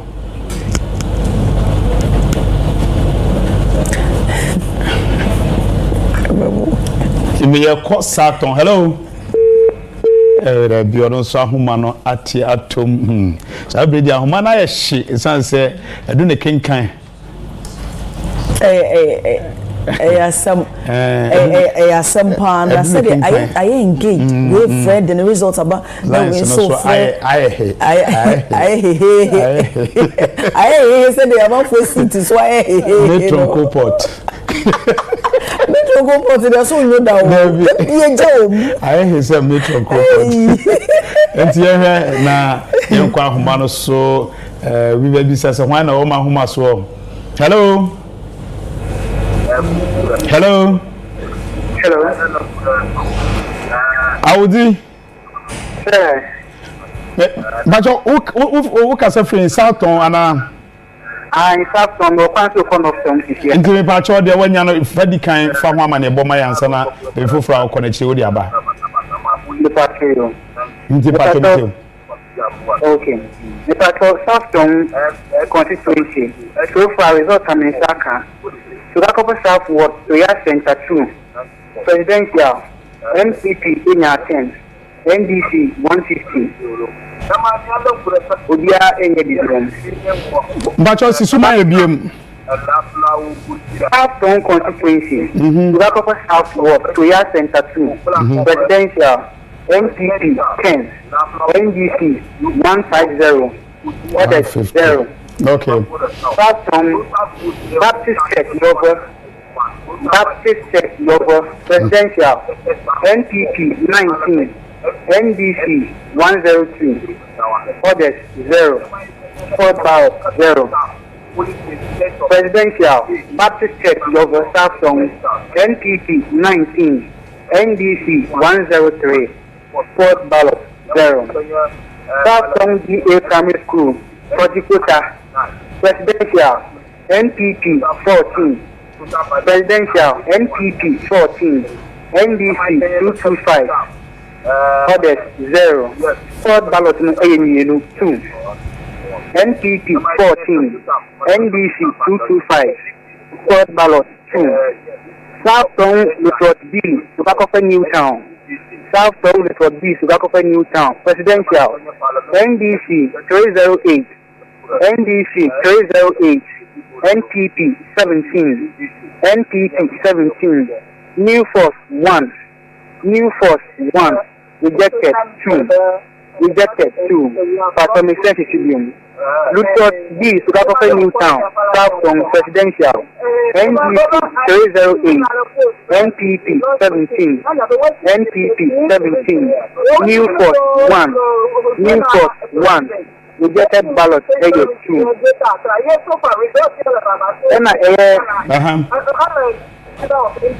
Yan ko Portia Jumoho ewo ayewa so central. Portia. Yes. Bibia boko dia be dia ugira de wanya no ma enko. Me pacho ayewa so central there. Yes, but yeah, babe close here, babe fight ni mo no. And I talk try see between you see baby on this night ayewa so central open space polling station A and B. Now, almost closely as a 40 at a county about international society between polling agents one, party polling agents one, any police officers or more present. Polling officers, any one particular party agent, agent or many information, and on cinema, Kasa created by almost 40 at a man, almost sorting and counting. Polling station A and B, there's a moon up and someone counting boom. And a polling agent who says almost me must say because almost that if you are maybe Akataka and misunderstanding the Abba. And also to Sanema into Kasa created polling station A B Ayawa Central open space polling station honomo that say let's start counting total registered voters polling station B 280 and you can say 280 our polling station B total registered voters and now in perform over to about 239 239. It's really about one for presidential candidates, not NPP. NPP has 69, first 9. Our polling station B, NPP has first 9, 69. And our NDC, 169 and 169 and independent presidential candidate the new force Seda 1 with the total vote cast at the year 239. You see, because of a county parliamentary candidate for the but the patrol the BBC was last while. What figure so I'm giving academy there? Police station any be muna when out there money. The patrol police station is here na media mawi. Si figure no so my biem. The patrol police station is total registered voters are petition come back to about 280. But almost to about 239. But what you mean can? Tio Kasa. And MPP na 69, 69.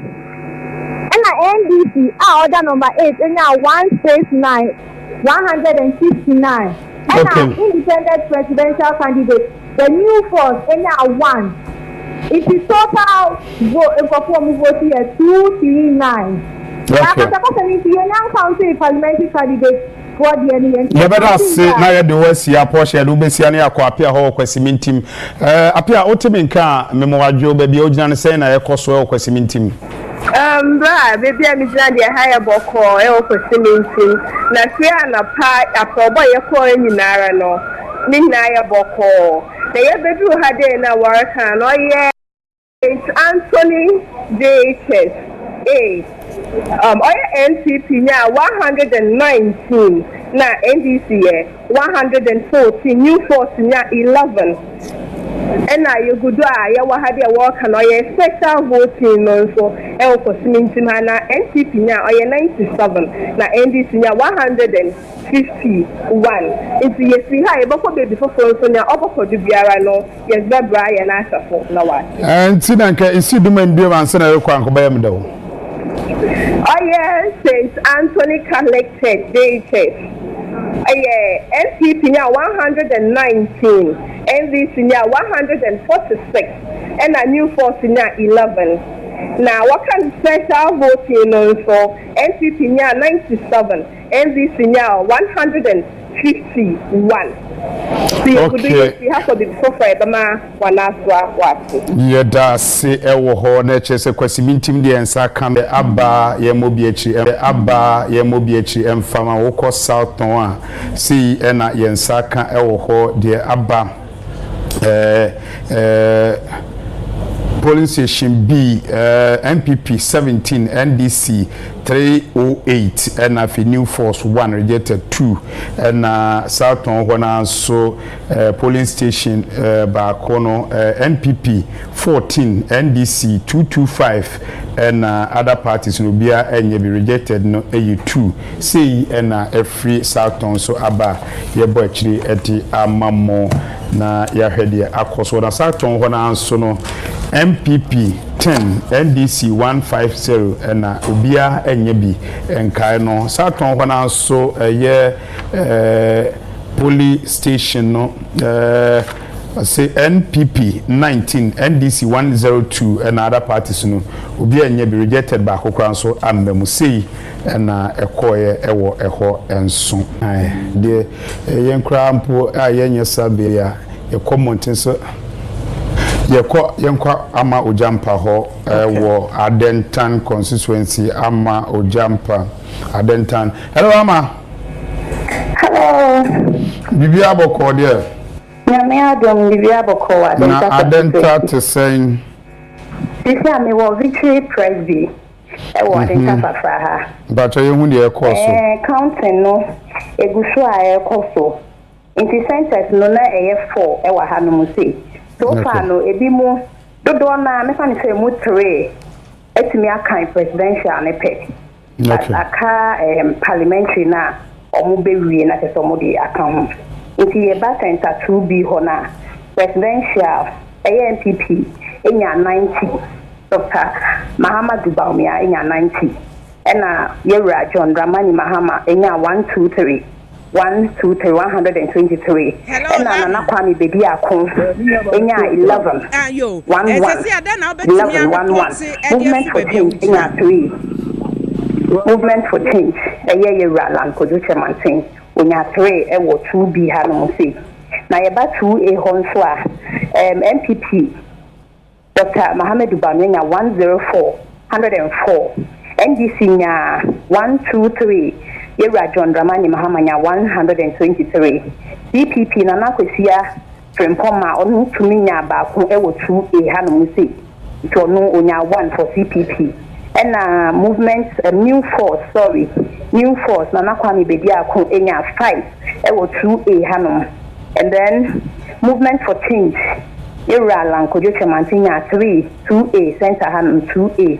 3 parliamentary no yes so for 2A parliamentary no I am ready and no na MPP akosia asa menu or Sunday for MPP onunya 119 DPP enye bikra na incumbent no eye owura Ramadan Amedu Mohammed NDC incumbent 113 independent candidate Ewura Higa Asiedu etiminya emu nyensa ewo ahanom se na yeba 1B presidential and both presidential and parliamentary are ready. Omuguso a omo kan nti ni e beta be pie mu bia no e de beso e tie fo enim yen kan to say aha want na ye coalition center for ama we see presidential no so de di kan ma me anka be me de AMB na odi kan de ba no si so mama matie for ma hwe frank be me de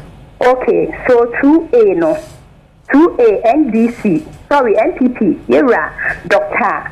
Mohammed Baumia enya 104 2A no mpacho wenya ni ye na mitio yeah so NPP Dr. Mohammed Baumia enya 104 and NDC Ora John Mahama enya 123 and CPP ni ojinama omo na nakosi afempoma tuminya abanimu ba ko wa ha and then new force Nana Kwame Bedi Akon enya 5 and movement for change enya 3 aha no na parliamentary no omawie ni for 2A no omo na parliamentary omotini akan ewi omo do omo kan presidential na no omo kan parliamentary also papa ubo ba ku bi su se NPP enya 90 NDC nya 123 no 2B okay yeah okay Mohammed Nyabi MPP nya 90 and Yewura John Dramani Mahama enya 123 NDC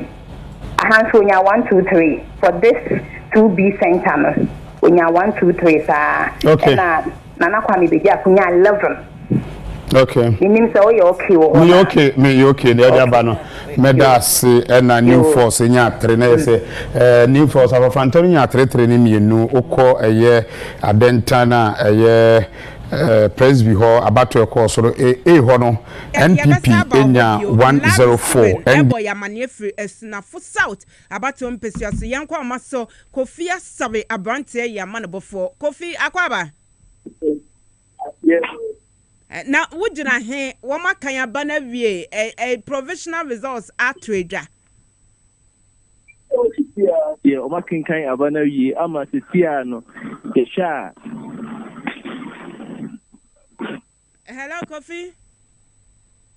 Kofi abrante ya manobofo ya to no atum ese wonfa nani eni akire abato ene ehun ensusanso sesi ensusanso no na eba ye hwese ye be reestablish contact with him na yene no edi enkomo amane ba efi ho eba no watumi ede abrayen wo mo kenkan aba ne wie ye no sen ene ensusanso ya aba abeto edwa ansa na mene over Anthony nupenu edi nkomo ai na wo ka bibi say yo na azana ye better so no Mugabe mase atankuriga biga waba be kamensa ewo ha muga kwa ba ya nia ena de ye okay ni nyina ye na de wo frɛ so far wodi wani edi abato ye chi fitia no pa ebesi sabrin wo betimi akade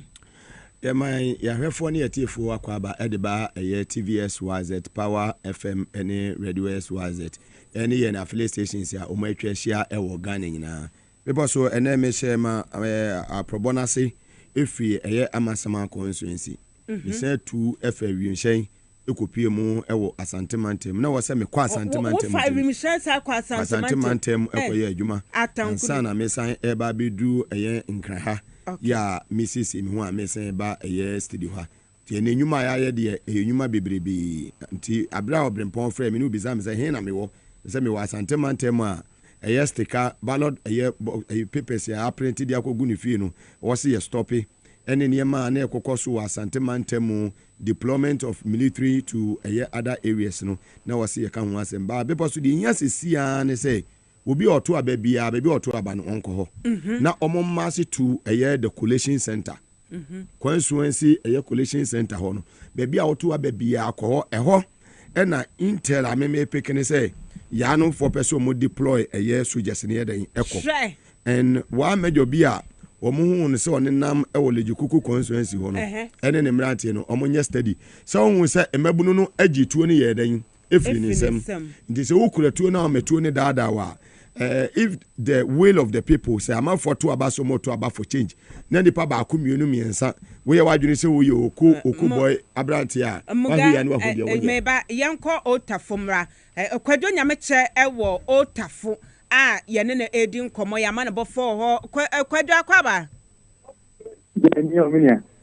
sesi a otafo wo makan aba na wie figures be ne crown we the message correction to say the anopame ye no because me ba odotoburi constituency okay odotoburi okay yanko yetio yo yema atifa akwaba aba permanent TVSYZ na you see aje bo abaso no abawiye na omode akinkan no ehyeso ade am we de manya political results a presidential anase so parliamentary ewo police station bienu amesa akanetisi a omuguso omokekan de omunya nwiye as ye co presidential na the wo Ghpage experimental A primary 2 Ghpage experimental A primary 2 presidential no yewura baumia NPP onya 282 yewura John Dramani Mahama enya 73 independent candidate Joy Chumberima onya 1 Kwame Ediakon New Force onya 2 Gum enya 1 Alan enya 2 PPP enya 2 ana LPG enya 1 eno bu experimental A primary 2 rejected ballot 11 na total vote no 364 na one na ka ese ombeto aba no 618 na ye ka rejected ballot ene omomotimeto ya yenya 375 etinipa 243 ana antimi amato ewo Ghpage experimental A primary 2 okay yeko hello na meteo so yeko parliamentary pa Ghpage experimental A primary 2 no pamensa eni jana te nto mo so aba MPP lawyer Anthony Mie onya 275 ana NDC Emmanuel of Ben Atman Dodona Feno Pedro onya 88 independent candidates Isaac Kofi Jensi onya 4 ana rejected ballot no 5 so far the manya one now the when experimental A primary 1 and so NPP presidential no kwana mensa aka afi no mo kan parliamentary no the presidential NPP enya 296 NDC yera Dramani Mahama onya 61 ana New Force yera Teda also enya 3 Alan enya 1 ana rejected ni so 8 nipa 558 na eso ombareto and so you're sure more about to including rejected now 369. So for me, so and Kayana Akano, Yamisaka, Mediato, for me, that the BCG are near the Apostle and for more Accra.